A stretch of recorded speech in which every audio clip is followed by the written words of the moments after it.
Bonsoir à tous les amis, ravi de vous retrouver pour le débrief Ligue 1, notre rendez-vous traditionnel bien sûr du dimanche soir, histoire de revenir sur tout ce qui s'est passé depuis vendredi 19h. Alors ce qui tombe bien c'est qu'on s'est un petit peu suivi tout le long du week-end avec ce tirage au sort assez interminable et on avait commencé à discuter même en ce moment, à ce moment précis du Brest-Monaco pendant que voilà on apprenait qu'on avait une poule assez difficile avec le Sénégal et également la Norvège. On verra ça. Ouais, je vois que le Real perd. Ce qui est bien, c'est que je termine mon débrief et que le Real vient de prendre un carton rouge par Carreras plus un deuxième but encaissé avec le dénommé Zvedberg. Et d'ailleurs, Zvedberg, je vous invite à aller voir le premier but qu'il met. Il y a une action du Celta. Le Celta, franchement, ça joue vraiment bien. J'ai adoré leur match aujourd'hui. C'est un petit peu comme Elche il y a 2-3 semaines, je sais plus, qui avait fait vraiment un match en termes de 90 minutes hyper intéressante, convaincante. Et le but du Celta, le premier, il y a une action, ça se dévoile à la surface et puis une espèce de passe qui arrive vers le point de pénalty et Zvedberg qui est un peu en dos au but, qui met une talonnade, franchement direct pour marquer le but. Très très sympa, franchement une vraie belle action. Donc voilà, le Real qui s'incline 2-0. Aïe aïe aïe, je me demande ce qu'on va en dire dans les médias. Ça va être quelque chose. Est-ce que Alonso va sauter? Je sais pas, j'ai l'impression qu'il y avait un peu d'accalmie. T'as eu cette victoire à Bilbao, t'as eu le succès contre l'Olympiakos. Là, t'as Manchester City, t'as Militao qui est sorti blessé. Tu vas voir pas mal d'absents. Attention à ce que ça ne soit pas un petit peu trop d'enchaînement malheureux pour notre ami Chabi. Après, on sait que le vestiaire du Real, c'est très particulier. Donc peut-être que ça va être compliqué pour lui de tenir sur la durée. Moi, vous connaissez mon avis là-dessus. Je dis que je trouvais que le vestiaire du Real, c'était vraiment pas simple. Je vais pas dire que c'était un peu des pourris gâtés, mais qui se tiraient des balles dans le pied, qui voulaient pas combiner ça avec leur coach. C'est chaud, quoi. Euh, Merci beaucoup au Roi Papo pour son petit prime. Mais ouais, le Real, on le sait, c'est pas évident. T'as essayé de changer de cycle après Ancelotti, il y en avait besoin. Il fallait que le coach, le nouveau, Xabi Alonso, arrive pour mettre en place quelque chose de nouveau, d'inédit. Avec notamment des notions de pressing, un système. Ce qui est dommage, c'est que je trouve qu'à le coup de jour du club, même s'ils perdent contre le Real 4-0, ok, vas-y, ils perdent contre le Real, mais enfin contre le PSG, pardon. Mais en termes de jeu, sur les tours avant, on avait vu des choses. Là, je trouve que t'as eu deux trois matchs où on a dit ok, mais franchement, ce que propose le Real depuis pas mal de temps, dans le jeu, moi, ce qui m'inquiète le plus, c'est vraiment l'aspect technique. Je trouve qu'il y a trop de déchets, je trouve qu'il y a des passes, il y a des trucs basiques des fois qui manquent dans cette équipe. Et je sais pas si Xabi Alonso va pouvoir un petit peu résoudre tout ça. Ça va pas être simple pour lui. S'il tient jusqu'au bout, parce que là, je vois quand même un coach. Bon, il y a eu le beau succès à Bilbao, donc tu vas pas pouvoir entre guillemets, le tège, mais peut-être qu'il va se passer des choses après Noël. Il faudra faire le point là-dessus, mais ça va pas être simple. Ça va pas être simple pour notre ami Chabi de tenir dans ce sens. En tout cas, j'espère que vous allez bien, que vous avez passé un bon week-end. Ouais, franchement, c'était un gros week-end de foot. Alors, ce dimanche était peut-être un peu moins palpitant sur le papier, il n'y avait pas de grande affiche. On a eu un vendredi et un samedi assez spectaculaire, faut le dire. C'est entre le Brest-Monaco, le Lille-Marseille, le Aston Villa-Arsenal. Hier, tu as eu le Barça-Betis 5-3, tu as eu beaucoup de belles choses en Ligue 1, tu as eu le carton du PSG, tu as eu le succès de Lens qui confirme sa place de leader. Et aujourd'hui, bon, c'est vrai que tu regardais le programme, bon, pour chauffer, après, moi, vous me connaissez, il m'en faut pas beaucoup, hein. Mais rien que le Nice-Angers, 15h, petite odeur du sang, un match pas facile à appréhender pour les Niçois et une belle équipe d'Angers, ça m'a mis dedans. Et puis, tu vois, les deux matchs de 17h15, bon, le Paris FC Le Havre était peut-être un peu plus compliqué, mais le Auxerre-Metz, de ce que j'ai vu, c'était hyper plaisant. Et c'est ça qui me plaît avec cette Ligue 1, c'est que dans les équipes du bas, au global, je vois très souvent même des choses dans le jeu, je vois des attitudes, alors pas chez tout le monde, il y a des équipes qui pour moi, tu vois, sont dans le dur. Je pense à Nantes forcément, d'ailleurs j'ai vu qu'il y avait des premiers articles de l'équipe, voilà, la situation pourrait devenir intenable pour Castro, j'espère que Luis Castro il pourra un petit peu continuer parce que À Nantes, c'est à chaque fois, est-ce que tu vas repartir sur un entraîneur type Ligue 1, un peu le pompier, on pense tous au troisième, quatrième retour de Comboiré, mais Castro, voilà, il a essayé de proposer quelque chose, mais bon, quand tu vois la tranche de l'effectif, est-ce que tu peux faire mieux? Et encore, s'il n'y avait pas Mathis Albin, je pense que Nantes aurait quelques points en moins, voire même El Gato Lopez. Mais ouais, dans les matchs du bas, tu te régales, et même la proposition de Lorient ce soir, bien, très très bien, face à l'OL, donc... ça m'a bien plu ce que je vois, enfin ça m'a bien plu sur cette journée et même depuis le début de saison chez les petits, je pense à Angers, Le Havre, Lorient de plus en plus, Metz ils ont eu leur période, Auxerre ils ont été mal payés, mais voilà ces équipes franchement je trouve que dans le jeu tu vois tu vois des principes intéressants et que finalement le fameux on n'a pas de pétrole mais on a des idées, voilà on a peut-être une Ligue 1 au rabais dans une difficulté économique qui va durer jusqu'en 2027, 2028. J'ai plus la prévision exacte pour s'en sortir de la crise. Mais ouais, cette Ligue 1, elle est vachement sympathique, quoi. Elle est vachement sympathique. Est-ce que tu penses que les trois derniers actuels seront les mêmes en fin de saison? Ouais, on va aller voir les classements, tout ça. On va se pencher là-dessus. Alors attends, juste que je me remette en tête les trois derniers exactement, pour pas dire de bêtises. Les trois derniers de Ligue 1. Auxerre, Nantes, Metz. Metz, on a vu des choses, mais ça va être dur parce que là, pour le coup, l'effectif, je le sens aussi un petit peu dans le dur. Nantes, si c'est pas cette saison, ce sera un jour ou l'autre, mais voilà, 2 victoires en 15 matchs, tu marques pas beaucoup. T'es une équipe à réaction plus qu'action par moment. C'est vraiment pas évident. Le souci, c'est que Nantes, voilà, il y a ils sont pas trop loin, mais bon, tu vois, Angers qui a déjà pris 8 points d'avance, Lorient qui en a pris 6. Après, je parle pas de Nice et du Paris FC parce que moi j'estime que c'est pas des équipes qui seront forcément en danger pour le maintien, même si au bout d'un moment, il faudra peut-être penser à se réveiller, même le Havre Auxerre. Donc, dans cette bataille pour le maintien, maintenant que t'as un championnat à 18 équipes depuis 2-3 saisons, ouais, Nantes, il faut vraiment qu'ils s'en méfient parce que à force de reculer, bah, ils vont sauter. Ils vont sauter. Est-ce qu'il y a un monde où Nice va se ramasser la gueule? Bah, on va en discuter au cours de ce live. On a déjà longuement parlé du sujet niçois. Ça va être assez tendu. L'impression, c'est que quand même, il y a une vraie rupture par rapport aux événements de dimanche dernier. Le retour de Lorient, les joueurs pris à partie, voilà, les crachats, les insultes, les coups, parce qu'il y a des jours d'ITT, donc c'est toujours particulier, mais bon, en tout cas, Boga et Moffin n'étaient pas là, ne seront sans doute plus là.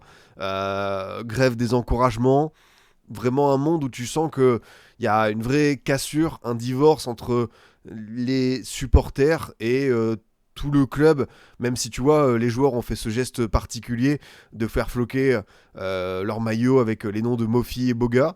Je peux comprendre en solidarité, mais voilà, je pense que ça a peut-être été mal pris par les supporters niçois. Et après, ils sont allés trop loin, les supporters niçois. Tu vois, tu peux exprimer ta colère, mais frapper des joueurs. Là, c'est là où tu vraiment, il y a un point de non-retour, et le point de non-retour pour eux aussi est là parce que ouais, tu vois l'équipe, tu vois l'état, tu vois jouer une équipe tellement malade. Après, voilà, est-ce que ça va être avec Francaise, sans lui? J'ai l'impression que peut-être au bout d'un moment, lui-même va. Enfin, lui, il a toujours envie de se battre.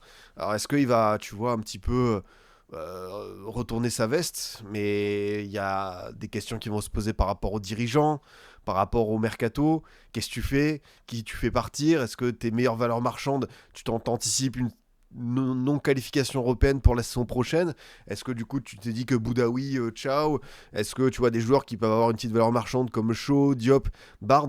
Ça va être très intéressant de voir comment ça va se passer pour ces Niçois, mais l'ambiance de ce match contre Angers, je l'ai vraiment ressenti comme un divorce et tenable. Je pense que ça va pas se résoudre comme ça.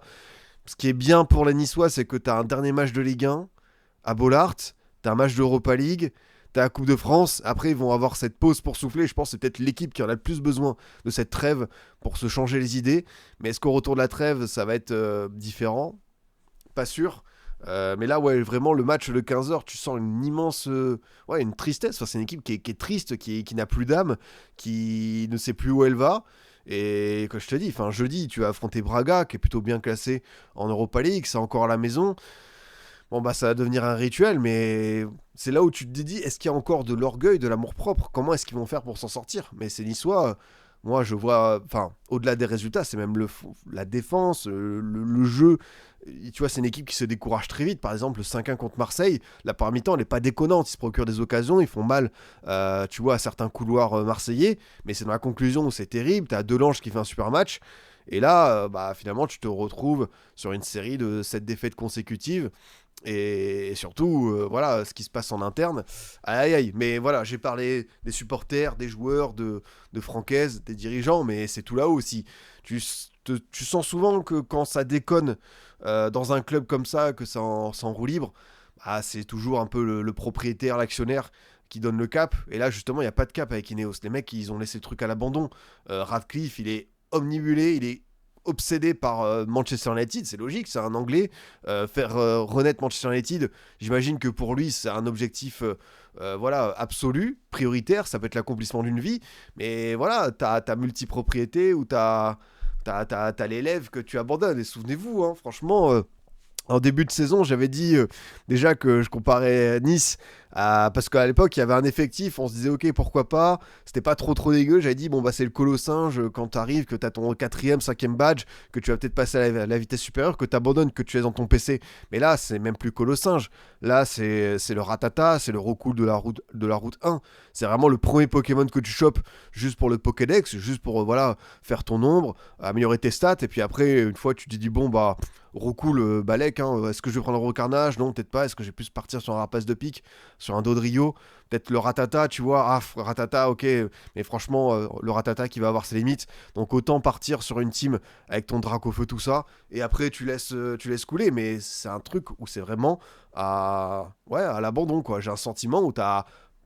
Il y a pas. Enfin, même en termes de communication, vu ce qui se passe, tu devrais avoir, tu vois, des interviews fortes. Alors oui, Franquès s'est exprimé, mais quand t'as un truc qui part totalement en couille, il faut le dire, hein, désolé de l'expression, faudrait que t'aies ta direction qui pousse un petit coup de gueule, mais j'ai l'impression que c'est pas trop le cas, que l'actionnaire est plus focalisé sur le déplacement demain à Molineux contre Wolverhampton. Et c'est triste parce que voilà, Nice, même si c'est peut-être pas l'équipe que t'attends pour faire podium, ils ont quand même, tu vois, une forme de stabilité à faire à peu près des top 6, top 7, à se qualifier en Coupe d'Europe. Bon, ils y font pas grand-chose, mais au moins, tu vois, c'était un espèce de repère. Tu te dis, bon, Nice, sur la ligne de départ, c'est une équipe qui peut faire sa saison en Ligue 1, qui peut embêter du monde et qui peut faire première partie de tableau. Là, je vois un peu un truc qui semble mauvais. Autant, tu vois, je te dis, je trouvais qu'il y avait quand même cette colonne vertébrale, mais j'attendais que le match d'aujourd'hui, au niveau de l'ambiance, ça va être très très difficile de ramener tout le monde, d'avoir une osmose à Nice. Ça, j'en suis convaincu. Avant de retourner sur tous les matchs de Ligue 1, bien sûr, un petit point Girondin. J'ai vu un message qui disait GG Girondin, comme si j'étais sur le terrain hier. Non, c'est vrai. Mais ouais, Bordeaux qui continue son petit bonhomme de chemin. En plus, les deux leaders, enfin les deux co-leaders, ceux qui nous talonnaient, c'est Bayonne et Angoulême, n'ont pas gagné. Donc Bordeaux prend un peu plus d'avance. C'est une 11e victoire de suite, toute compétition confondue. T'avais un maillot qui était présenté, qui était le 3e maillot en hommage à l'épopée 95-96, le Panzani avec Ezix comme équipementier et le fameux trio, hein, Dugarry, Lizarazu, Zidane. Et c'est vrai que le maillot a son flou. Après, est-ce que tu vas l'acheter? J'avoue les gars, c'est rien contre eux, mais Hummel en sponsor foot, j'ai un peu de mal encore. Ils font des beaux maillots, franchement, ils ont fait des beaux maillots pour Malaga, pour le Betis, même Sunderland, également pour Saint-Étienne. J'en ai vu 2-3 qui étaient sympas. Bordeaux, ça passe, hein. De toute façon, Bordeaux, comme je le dis souvent, pour rater un maillot, il faut vraiment le vouloir, hein. Bordeaux, tu prends du bleu marine, tu mets au milieu un scapulaire blanc et t'as ton domicile. Il faut pas faire plus pour le rater. Et l'extérieur blanc, pas mal. Et c'est vrai que c'est une belle réédition. Filer de l'oseille à Lopez, ça pique. Après, c'est comme d'hab, les maillots, le maillot il est à 85 €. Je pense que le club va peut-être toucher 5-10 €. Donc, après, moi, j'ai déjà acheté des maillots sous Adidas, sous Gérard Lopez. C'est le côté collectionneur qui a pris les devants. C'est ça, ça doit être ça. Donc, ouais, franchement, en plus, il y a le fameux Royce Openda. Très très fort. Franchement, ce gars-là, Je pense qu'il va pas rester longtemps en N2. C'est toujours difficile de jauger un joueur que tu vois faire de très belles choses en 4ème division. Mais je pense vraiment qu'il peut faire des choses en Ligue 2. Vraiment, je trouve qu'il a un truc un peu supérieur. Même Jean Griot, tu vois, notre défenseur capitaine qui est jeune, je pense qu'il peut avoir un vécu dans ce championnat. Après, pour aller taper plus haut, je sais pas. Mais par exemple, Openda, il est international gabonais. Il va jouer. Il va jouer la CAN. Donc, attends, d'ailleurs, ça va nous manquer. Hein, parce que là, il est vraiment en train de tout détruire dans ce championnat. Donc, on va devoir digérer cette période sans lui. Ouais, j'espère Bordeaux-Toulon, c'est le coup de France. Bordeaux affronte le Puy Foot, donc équipe de N1. C'est une division au-dessus. C'est là-bas. C'est pas évident, je trouve. Parce que le Puy Foot, l'an dernier, ils en avaient mis 4 à Montpellier. Bon, Montpellier qui était en roue libre, dernier de Ligue 1, avec Savanier qui dit ouais, regarde mon salaire, je m'en fous de ce que je fais sur le terrain. Donc, on va d'abord faire cette étape. Le Puy Foot, j'ai l'impression qu'ils ont une belle petite relation avec la Coupe de France. Nous, l'objectif de cette compétition, au-delà de donner du temps de jeu à des joueurs qui n'en ont pas forcément pour que tout le monde soit concerné, bien sûr, pour moi, c'est penser à ce qu'on peut faire au niveau voilà, d'une Ligue 1. Hein. On aimerait retrouver une Ligue 1. L'an dernier contre Rennes, c'était chouette, même si on a fini par perdre 4-1. Ouais, si on passe un 16ème, j'espère. J'espère un Bordeaux-Nantes et vous gagnez. Bah, c'est vrai que j'ai titillé Bruce sur ça, mais il y a encore pas mal de matchs et de journées à passer avant cette possibilité. Je sais pas contre qui est tombé Nantes, parce que eux aussi, il faut d'abord qu'ils pensent à se qualifier. Mais ce qui est sûr, c'est que oui, un petit Bordeaux-Nice, c'est jouable. Le Nice-Sainté qui arrive, alors c'est vrai que Sainté est un petit peu irrégulier en Ligue 2 ces derniers temps, j'ai l'impression. Mais le Nice-Sainté, en plus, je crois que c'est à huis clos parce qu'il y a eu les célébrations, les feux d'artifice, tout ça. Ouais, Nice, c'est le genre de match, ça va pas être un cadeau. Oh, Concarneau pour Nantes. Pas simple, Concarneau. Vraiment pas simple. Je pense que ça va être... ça peut être un petit match piège pour eux. Donc, ouais, on va voir ce qui va se passer. Parce que là, c'est l'avant-dernier week-end de Ligue 1. On en a un prochain là qui arrive pour terminer l'année 2025. Et après, dans 2 semaines, c'est la Coupe de France. Donc, on verra ce que ça donne. Je vous propose qu'on parte évidemment sur notre petit débrief Ligue 1. À Orneland, il n'y a plus rien du tout. Aïe aïe aïe. Ah, je l'aimais bien notre américain, mais j'ai l'impression qu'il y a pas mal de critiques, de remontrances. En plus, bon, hier, t'es tombé sur une équipe de Dunkerque avec Bardelli, super joueur. J'adore Bardelli en Ligue 2. Mais à voir ce que les dirigeants vont décider. Mais c'est vrai qu'on se disait, bon, Saint-Étienne, gros mercato en Ligue 2, plus de 20 millions. Ils ont gardé David Tachvili, ils ont gardé Stassin. Ils ont vraiment une équipe supérieure. Ils auraient dû rouler sur le championnat. C'est pas encore fait. C'est aussi la preuve que la Ligue 2, c'est vraiment un championnat qui est pas simple à aborder. Hein. Encore plus quand tu as ce costume de favori. Donc, tu vois, même Montpellier, qui était un peu revenu voilà, dans le top 5, ils ont perdu contre Pau à la maison. Reims, ils peuvent faire des matchs où ils s'inclinent aussi.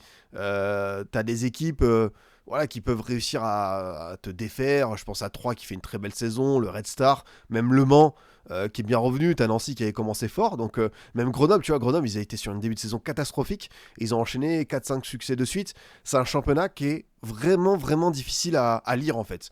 Et c'est pas du fait, c'est pas de la faute des coachs, des joueurs ou quoi, mais c'est qu'il y a un niveau compétitivité, je trouve qu'il y a beaucoup, il y a un ventre mou général, tu vas peut-être avoir 1-2 équipes en haut, 1-2 en bas, et après, tout le monde peut battre tout le monde. J'ai un peu ce sentiment avec notre belle Ligue 2 BKT, quoi. Ouais, c'est vrai que Nancy a totalement chuté, alors qu'ils avaient pris, ouais, je crois, 7 points sur 9 pour démarrer. C'est chaud. C'est chaud, quoi. Bardelli, je comprends pas pourquoi un club de Ligue 1 a passé de le faire. Tu sais que moi, Bardelli, dans un mercato idéal, je l'avais proposé à l'OL. Genre, remplaçant à l'OL, parce que je trouvais que vraiment, en termes de métronome, c'est un super joueur en Ligue 2. Et je me dis que Bardelli, s'il y a des équipes qui veulent le récupérer en Ligue 1, ça peut être très sympa, tu vois. Genre Auxerre qui est peut-être des fois un cours de milieu de terrain. Je pense pas que ce soit immensément cher. Toulouse aussi qui a perdu à vous Francis. Metz, ouais, en fait, les gars, sérieusement, je pense qu'on l'envoie dans pas mal d'équipes de Ligue 1. Nantes, ouais, Nantes, on l'envoie. Hein. Nantes, on peut l'imaginer là. Angers, alors c'est vrai qu'il y a Belkebla et comment il s'appelle Abdelli qui tourne bien, mais ce serait pas déconnant dans une équipe comme ça. PFC, ils peuvent manquer un peu de milieu de terrain. Voilà, en gros, on l'envoie dans toute la deuxième partie de tableau. Ça, c'est clair net. Du coup, cette 15e journée de Ligue 1, Lens qui garde le fauteuil, Lille, un très beau coup qui recolle à Marseille, le LOSC qui se relance vraiment bien. qui est sur 3 succès de suite et qui a également gagné en Europa en battant le Dynamo Zagreb 4-0. Lyon, Rennes, tu vois, il y a peut-être un petit écart qui peut se creuser, on verra. Hein. Est-ce que voilà, il y a une de ces équipes, Strasbourg, Monaco, Rennes, Lyon, qui peut revenir à cette hauteur-là? Ça va être intéressant, forcément avec aussi les conséquences de la CAN. En bas, Metz redevient dernier, Auxerre se place en tant que barragiste, Nantes glisse à cette 17e place. Et voilà, Paris FC, c'est vrai que ça fait 4 matchs de suite qu'ils n'ont pas gagné. Attention à Nice, évidemment, qui est en train de gaspiller, qui avait un petit matelas de points et qui là est petit à petit en train de se rapprocher d'une zone dangereuse. Angers, tu vois, 19 points, très très bien pour eux. Toulouse, qui enfin gagne 20 points. Ils sont pas loin de l'Europe, mais Toulouse, hein, vous connaissez. De toute façon, en Ligue 1, moi j'ai 2 batailles. C'était Auxerre par rapport au fond de jeu. Les individualités, je trouvais ça aberrant que cette équipe soit dernière de Ligue 1. Alors oui, ils ont manqué de réussite, l'efficacité, même ils ont été hyper maladroits. Il y a eu des petites brouilles en interne. Ça n'a pas été simple pour Pélissier, mais en termes de potentiel, alors je dis pas que la GIA devrait être top 5, mais c'est une équipe qui n'a rien à faire, qui n'avait rien à faire à la dernière place. Et Toulouse, parce que Toulouse, je trouve que le 11, il me plaît beaucoup. Le 11 me parle vraiment en termes footballistiques. Et là, tu vois, ils étaient sur 5 matchs de suite sans gagner. Ils ont peut-être un peu perdu de temps. Est-ce qu'ils vont nous faire une saison comme l'an dernier, un petit peu irrégulière? Ça peut être le cas, mais je vous dis que Toulouse, pour moi, ils peuvent se mêler à tout moment à cette petite lutte pour l'Europe, quoi, s'ils réussissent à enfin enchaîner. Donc, on va voir ce qui va se passer, quoi. À Monaco, bah ouais, Monaco, on va en parler, mais je crois avant qu'on doit... Ouais, Strasbourg aussi, en fait, y a pas... on va s'arrêter sur tout. Ne vous en faites pas, comme toujours, les 9 matchs de Ligue 1, on parle de tout le monde ici, et on s'arrête au moustoir. Est-ce que le moustoir, par un soir de décembre pluvieux, est-ce que ce serait pas un peu notre Britannia Stadium Stoke City? Parce que on parle d'un promu. Alors Lille est venu s'imposer 7-1, un match assez lunaire, on s'en souvient, avec 7 buts en seconde période de la part du LOSC. Et sinon, bah, personne ne s'est imposé à Lorient. L'OL vient de perdre, Nice aussi, t'as eu Rennes, t'as eu Monaco, Paris a fait match nul. Aller gagner au moustoir, c'est une épreuve, c'est pas simple. Et on va parler forcément de l'OL et de ce triste match. J'ai pas aimé le match de l'OL. Même avant le carton rouge, je trouvais que c'était trop limité et qu'il y avait peut-être des choix d'entrée qui auraient pu être plus opportuns de la part de Fonseca. Mais pour le coup, Lorient, franchement, bien. J'avoue que c'était une équipe que je voyais par intermittence à travers ses individualités que je trouve très fortes. Tu vois, Avom, Abergel, double pivot niveau Ligue 1. Kouassi, excellente pioche, vraiment un dragster dans son couloir.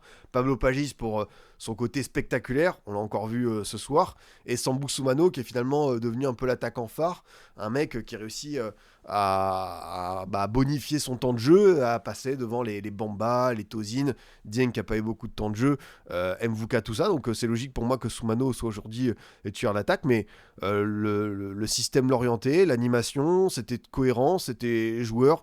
T'avais même des joueurs, enfin, on a senti un match où les Lorientais se sont dit c'est rare qu'on joue le dimanche à 20h45 en prime time, et justement ça m'a intéressé parce que c'est le genre d'équipe qu'on voit rarement dans ce créneau là. Lorient, c'est quasiment soit samedi 17h quand ils reçoivent un gros, soit c'est le match du multiplex 17h15. Donc je trouvais bien que les Merlus et cette vitrine, en plus pour leurs 30 ans, des supporters où ça se vraiment tu vois, il y avait une ambiance, quoi. Enfin, les tifos étaient stylés, le feu d'artifice, même s'ils ont décidé de bombarder ça à la 92e minute. Mais du coup, je voulais voir Lorient dans ce contexte. J'ai pas été déçu, franchement. Ils ont fait un vrai bon match. J'ai adoré leur attitude. Je pense à Montassar Talbi que j'ai trouvé excellent derrière. Mvogo a fait un match d'un international suisse, du meilleur gardien de Ligue 2, celui que je voulais voir, qui a été un peu décevant sur le début de saison, et j'ai trouvé qu'Mvogo a vraiment été parmi les meilleurs gardiens de la journée. Il a fait 2-3 arrêts déterminants, il y a eu la claquette en première période sur Satriano, t'as eu sur le retourné de Tolisso, il est vigilant, donc vraiment je trouvais que côté Mvogo c'était très fort. Pagis, bah, je sais pas si vous avez vu, mais il y avait un petit sujet sympa sur Ligue 1+, avec le daron Mika Pagis, et lui vraiment, c'est comme on dit, il n'y a pas besoin de test ADN. Il y a le côté joueur fantasque, il y a l'aspect spectaculaire, il y a les beaux buts, il y a le rôle sur le terrain, et on termine évidemment par le côté capillaire où on sait de qui il tient, hein. Comme tu dis, c'est pas le fils du facteur. Et ce qui est bien, c'est que même si il va pas être décisif ou fort à tous les matchs, je pense que pour un promu, c'est bien d'avoir ce type de joueur parce que il te faut ce gars un peu qui peut sortir un but de nulle part. Tu vois, le coup franc avant son but, il est magnifique. Le déplacement sur le but, il est fantastique. J'adore ce qu'il fait. Ça peut penser, tu vois, comme Gauthier Aynames, même si voilà, et c'est des joueurs qui peuvent passer à côté. Mais oui, parce que bah ils viennent de Ligue 2, il y a ce côté irrégulier. Mais en Ligue 1, t'as besoin de ça justement pour te sortir du pétrin de certains matchs difficiles. Et Pablo Pagis, au global, sa première partie de saison, je la trouve vraiment bonne. C'est un joueur qui sort du lot. Toujours la même question, si tu le mets dans un contexte peut-être plus propice, une équipe avec qui pourrait jouer l'Europe, est-ce qu'il s'adapterait? J'ai l'impression qu'il lui faut encore un peu de temps, hein, qu'il lui faut peut-être une saison pleine en Ligue 1. Ce serait trop tôt de partir, je pense qu'il doit encore s'acclimater à championnat. Mais sur ce qu'il fait depuis le mois d'août, je suis vraiment ravi. Je trouve que c'est bien d'avoir cette filiation en plus avec le paternel et ce joueur sur qui tu peux te reposer. Et tu vois, c'est vrai qu'on a parlé de Mvogo, t'as lui, et même Makengo, hein, un joueur qu'on avait aussi perdu de vue entre Nice, Toulouse. En plus, c'est vrai qu'il l'a dit, alors c'est vrai qu'il a fait un gros passage en Italie, mais le commentateur disait que il n'a pas marqué en Ligue 1 depuis août 2019. Donc tu vois, ça commence à tarder. Et son match est vraiment bon. Ouais, c'est vrai qu'il revient bien. Je suis d'accord avec toi. Il fait partie de mes grosses satisfactions. Et au global, j'ai vraiment apprécié la prestation lorientaise dans son ensemble. Le collectif proposé par Pantaloni. Peut-être un petit peu, c'est là où tu te dis que attention, parce que dans une soirée, si Lyon égalise, tu peux vraiment t'en mordre les doigts parce que tu as eu 3-4 occasions qui n'ont pas tourné en ta faveur. Tu vois, avec Kwasi qui touche le poteau, Griff la décale un petit peu. T'as Dieng qui en a une. Je sais plus si c'est Abergel qui décale également, mais c'est vrai que Lorient a croqué un petit peu en fin de match. Donc attention, parce que c'est là où cette équipe doit vraiment se mettre à l'abri et ne pas trop tergiverser devant la cage et être un peu plus réaliste. Mais sinon, tu vois, le match de ce soir, c'est une très très belle copie. Franchement, je trouve que les Lorientais peuvent être fiers de ce qu'ils ont fait. C'est bien parce qu'ils enchaînent, hein, tu vois, pour une équipe qui était dans la zone rouge. Là, succès contre Nice, là contre l'OL. Alors, tout est succès sur la maison, ok, mais c'est bien pour un promu aussi de faire du moustoir, à part cette fameuse défaite contre le LOSC. Vraiment, la forteresse, tu vois, le truc où ça doit être relou d'aller jouer là-bas. Et ce soir, avec le temps en plus, la pluie, le vent, j'ai senti ce côté bourbier et ils l'ont bien rendu aux Lyonnais, quoi. Makengo à la base c'est un 8, c'est vrai que j'ai souvenir que c'était vraiment un peu plus un relayeur. Il joue 10 depuis peu de temps, il avait un peu de mal en début de saison, mais là il a sorti une vraie perf. Ah non, mais de toute façon, quand tu peux ressortir 6-7 noms d'un 11 ce soir, ça veut dire que pour moi Lorient a fait son match et c'est peut-être un match référence parce que bon, tu peux toujours trouver des petites comment dire, des petits bémols. Nice était une équipe malade, Rennes t'avais une équipe à 9 contre 11, Monaco t'avais ce carton rouge assez tôt. Alors c'est vrai que ce soir t'as aussi un carton rouge en première période, mais je trouve que tu prends même la première demi-heure, tu prends le reste. Non, non, c'est très très bien. Puis en plus, ils ouvrent le score avant le carton rouge de Maitland Nice. Donc finalement, tu te dis qu'ils n'ont pas bénéficié de ça. Ça a été un fait de jeu après ce premier but de Pablo Pagis, quoi. C'est clairement un match référence au niveau du contenu, on s'est jamais autant éclaté à regarder. Bah voilà, j'aime bien quand mes impressions rejoignent celles des supporters. Côté lyonnais, c'est dommage parce que tu pouvais bonifier cette victoire contre Lorient et revenir à 2 points de Lille et Marseille. Et même si on le répète, hein, l'OL, je pense que tout le monde à peu près aurait signé pour cette place-là. Ce 5e rang, 24 points, provisoirement qualifié en Europa. Je pense que c'est leur plafond de verre. Malheureusement, est-ce que tu peux aller choper Lille, Marseille, Paris, Lens?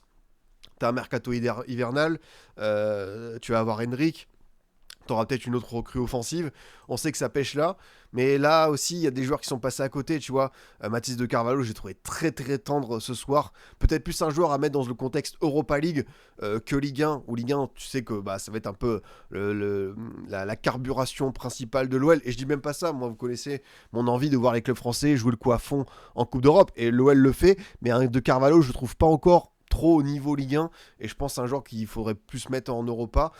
Tu parles de Maitland Nice, alors c'est vrai qu'il y a ce carton rouge, je suis partagé parce que c'est un joueur qui est capable de très belles choses dans la passe, dans le positionnement, même dans l'aspect offensif, hein. Son lob contre le PSG est fantastique, mais là c'est le mauvais Maitland Nice, c'est le mec quand t'as un joueur, en plus c'est vrai que un des gros atouts l'orienté cette saison c'est le couloir gauche avec Yongwa, ancien latéral replacé dans l'axe, Kwasi, Pagis. T'as beaucoup de monde qui bouge, hein. Vraiment dans ce couloir, ça ne doit pas être simple à gérer. Et je pense que Maitland Nice et Mata ont eu beaucoup de boulot. Même Shulk, hein, tu peux le rajouter dans l'alignement. Et Maitland Nice a été dépassé par les événements. Alors certains disent oui, le premier carton jaune est trop sévère. Oui, ok, pourquoi pas. Mais quand tu as déjà un jaune, voilà, j'ai pas besoin de vous faire un dessin. Il fallait pas, voilà, surtout que c'est juste avant la première période, enfin avant le retour au vestiaire. Donc Menonez tire son équipe vers le bas, mais tu vois par exemple Moussa Niakhaté, je l'ai trouvé assez fragile ce soir. Tagliafico aussi. Voilà, on sait que Fonseca, d'ailleurs c'était son retour sur le banc, hein. C'est bon, il est sorti. Il est sorti, hein il est sorti de Fresnes, de la maison d'arrêt. Il peut de nouveau aller sur le banc, aller dans les vestiaires. C'est une bonne nouvelle pour lui. Je pense qu'il teste ce système pour préparer, voilà, sans les joueurs essentiels derrière. Niakhaté, Mata, on peut imaginer Kluivert, on peut imaginer Attebourg, Tessman, Tagliafico. Ça va quand même être long, hein, je pense, cette Coupe d'Afrique des Nations pour les défensifs lyonnais. Voilà, c'est un match où t'es passé à côté, où tu te rends compte qu'en fait t'as pas trop de marge en Ligue 1. Il faut que ça tourne dans ton sens, que tu sois surtout hyper efficace, parce que en termes de volume d'occasion, alors c'est vrai que t'en as eu sur voilà les arrêts qu'a pu faire Mvogo, mais si tu convertis pas, tu te rends compte que cette équipe peut être en danger contre n'importe qui. Voilà, après il faut toujours prendre du recul, hein. L'OL qui est à cette place, beaucoup de supporters auraient signé. La dynamique est pas dingue, hormis le succès contre Nantes, mais en Europa League, tu vois, t'es à 12/15. Il faut toujours peser le pour et le contre, il faut serrer les dents. De toute façon, en attendant cette fameuse fenêtre de mercato pour se renforcer, le retour des internationaux de la CAN.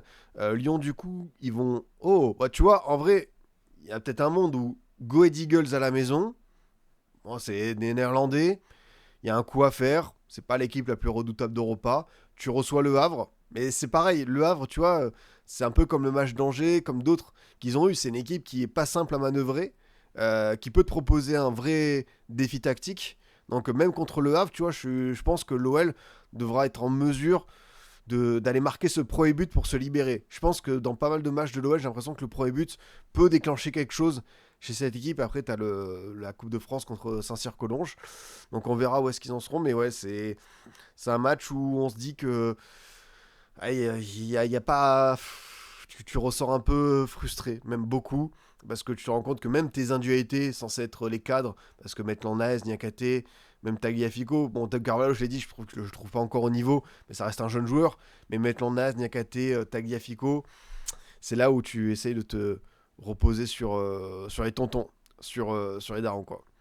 Lyon, le calendrier, de toute façon, ils battent n'importe qui, ils perdent contre n'importe qui.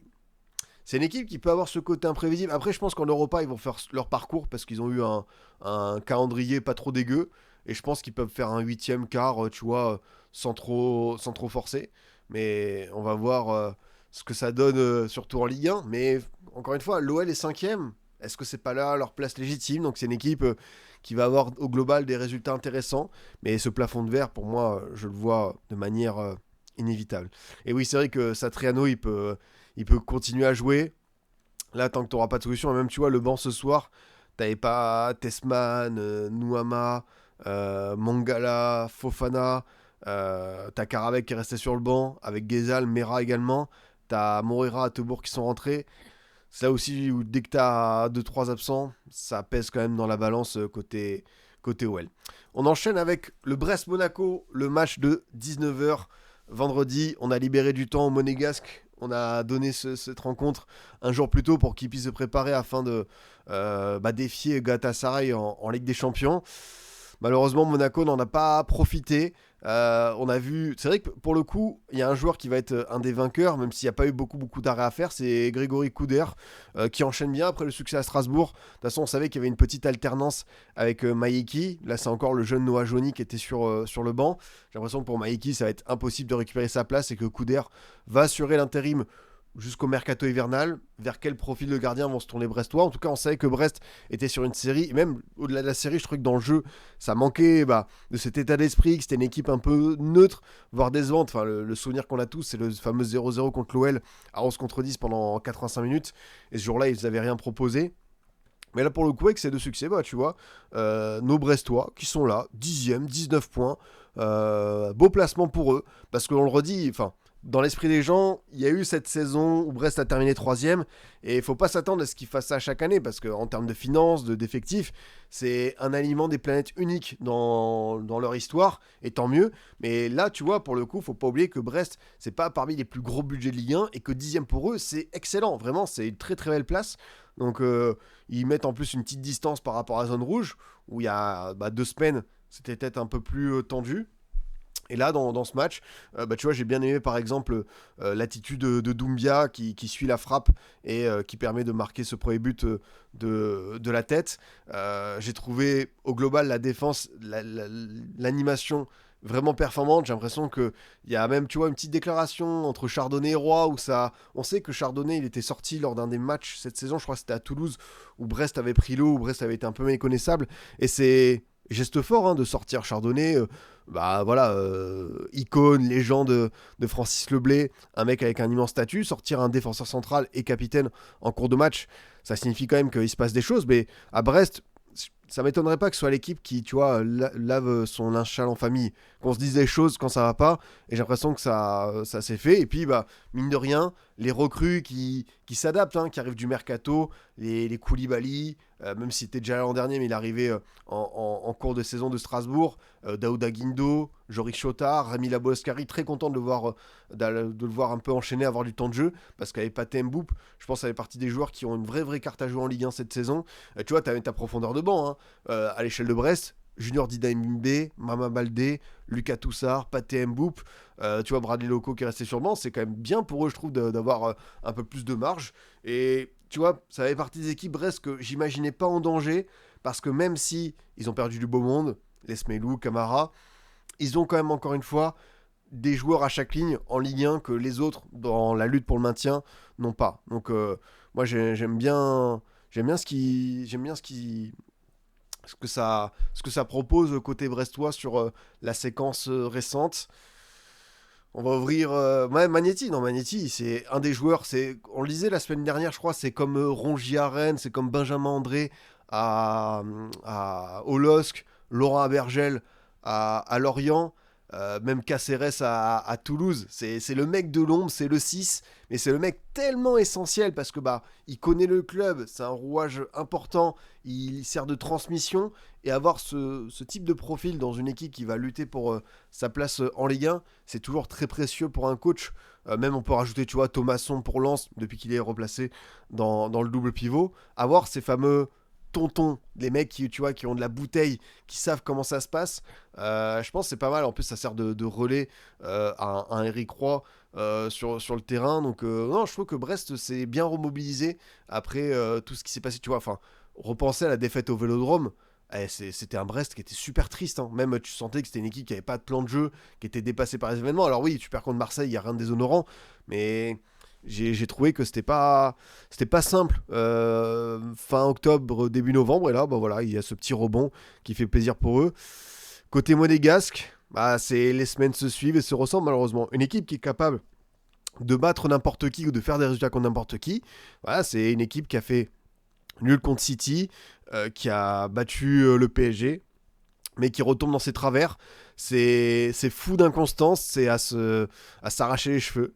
Je sais que les Monégasques partagent cet avis en plus parce que c'est une équipe qui a vraiment l'habitude de pouvoir être au top et enchaîner des séries de résultats où tu te dis ah ouais, ok, Monaco on peut compter sur eux cette saison, mais aussi d'avoir ce côté montagne russe qui est insupportable. Enfin, faut le dire, c'est pas évident de s'identifier à cette équipe et d'avoir justement, moi je suis toujours quelqu'un qui essaie de dire bon les gars, c'est bien dans le foot de prendre du recul, de pas être dans la culture de l'instant, de peser le pour et le contre, mais Monaco tu sais jamais où donner de la tête et au final c'est peut-être l'inconstance incarnée. C'est d'un match à l'autre, il peut tout se passer. Et pour un coach, ça va être hyper frustrant parce que le match contre le PSG, il est très bon dans l'aspect défensif.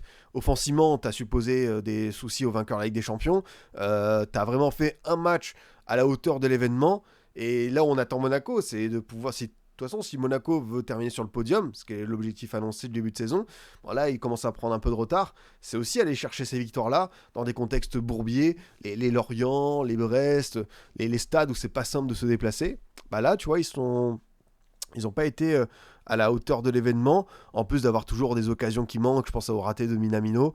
C'est pas évident. Ouais, ça demande le départ du DS. Thiago Scuro, je pense, ça fait partie des dirigeants. Symbole d'un mercato, d'un cycle qui ne fonctionne pas, un peu comme Florian Maurice à Nice.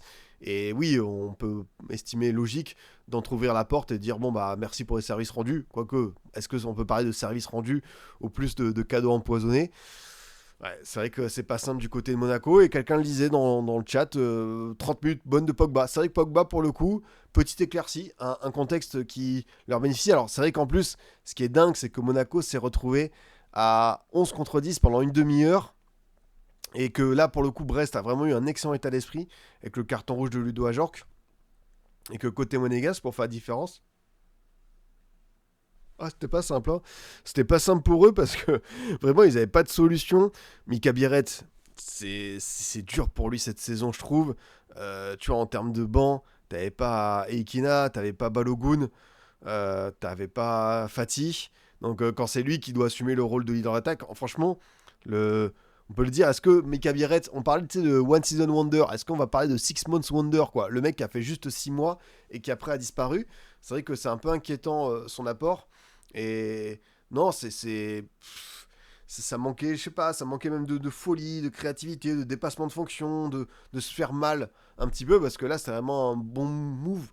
Parce que même si on parle d'un Monaco moyen en Ligue 1, s'il gagnait, tu vois, enfin, même s'il prenait un nul, bon, il était à 24, mais s'il gagnait, tu vois, il était à 3 points de Lille, Marseille, et surtout, tu étais à 3 points de Marseille avant le déplacement au Vélodrome dimanche prochain. Voilà, je vous tease l'affiche de la 16e journée de Ligue 1. Donc, un OM à 3 points à ta portée, tu te dis pourquoi pas, et finalement, ça ne l'a pas fait pour cette équipe. Mais ouais, c'est vrai que le match de Pogba, je pense que c'était un bon contexte pour lui, parce que bloc brestois regroupé, un peu plus de liberté pour faire ses transmissions, et niveau du jeu long, comme la dernière fois à Rennes, je le trouve un peu, un peu raide, un peu physiquement encore emprunté, mais sur l'aspect technique, il n'y a rien à dire, il y a des gestes qui ne trompent pas, ça trompe personne, c'est Paul Pogba, mais voilà, il va falloir en donner encore plus physiquement. Mais c'est un peu comme l'entrée de Ndombele avec Nice, quoi. C'est des joueurs, tu sens qu'ils ont ce truc en eux et que c'est tellement frustrant d'aller voir avec leurs limites physiques ne pas pouvoir donner la pleine mesure pendant 90 minutes. Donc ouais, triste match de la part des Monégasques. Et Brest, franchement, chapeau, ouais, cette équipe, elle me plaît bien. Même Daouda Guindo, tu vois, c'est un joueur dont on ne parle pas assez. Mais ce que je vois de lui, ça me plaît bien. Tu vois, ils sont allés chercher cet été à Salzbourg, tu vois, pour transfert libre. Et bon, il y a Bradley Loco qui est installé depuis pas mal de temps. Mais lui, pour le coup, à chaque fois que je vois ses performances, je trouve que c'est vraiment sympa, quoi. J'ai l'impression qu'il a un peu plus de temps de jeu, tu vois, ça coïncide aussi. Bon, il y a eu des défaites contre Le Havre, contre l'OM, mais tu vois, il a été titulaire sur les 3 rencontres victorieuses, Metz, Strasbourg, Monaco. Donc ouais, c'est vrai que pour le Daouda Guindo, ça fait partie des petites découvertes, moi, côté Ligue 1. Salut Philippe, j'espère que tu vas bien, le boss. Salut Susagno, incroyable, on se réveille doucement depuis la Corée du Sud. Ah là là, quel plaisir d'avoir des viewers, des auditeurs, des personnes aussi loin pour m'entendre parler de la Ligue des Talents. Et en plus, tu arrives pour un beau morceau, parce que maintenant, c'est l'heure du LOSC-OM. LOSC-OM, choc du vendredi soir. Pas mal du tout comme match, parce que l'OM avait ses absents. Lille aussi, avec notamment, je pense, Bouhaddi au milieu de terrain, qui est sans doute, je pense, le meilleur joueur lillois du début de saison. T'as également Alexandro, je le redis, c'est un joueur extrêmement déterminant derrière. Et j'attendais de voir parce que c'est vrai que l'OM pouvait mettre le LOSC à... Attends, s'il gagnait, il pouvait le mettre à 6 points. Non, 32, 26. Ouais, c'est ça, 6 points. Il pouvait mettre le LOSC à 6 points, du coup, ça recolle. Donc, il faut avoir un peu plus en données parce que Lens est à 5 points, le PSG à 4. Donc, l'OM, la séquence Toulouse. Lille va peut-être laisser quelques traces, mais au global, c'est un match tellement triste de la part de l'OM. J'en ai vu beaucoup dire que c'était un des pires matchs de l'ère de Zerbi. Alors, de toute façon, il y a souvent le choix, c'est est-ce que tu prends le pire match de l'ère de Zerbi face à un petit, entre guillemets, une équipe à ta portée où tu te ramasses totalement. Auxerre l'an dernier au Vélodrome, Angers pareil où t'as Mopé qui prend un carton rouge, juste après qu'Angers ait pris également un rouge. Cette saison, t'as aussi Angers où c'est dur à la maison. Là, t'as Toulouse récemment. Ou est-ce que tu te dis, évidemment, c'est contre un gros où t'es passé à côté. Tu vois, en début de saison, il y a eu ce fameux match contre contre l'Olympique Lyonnais.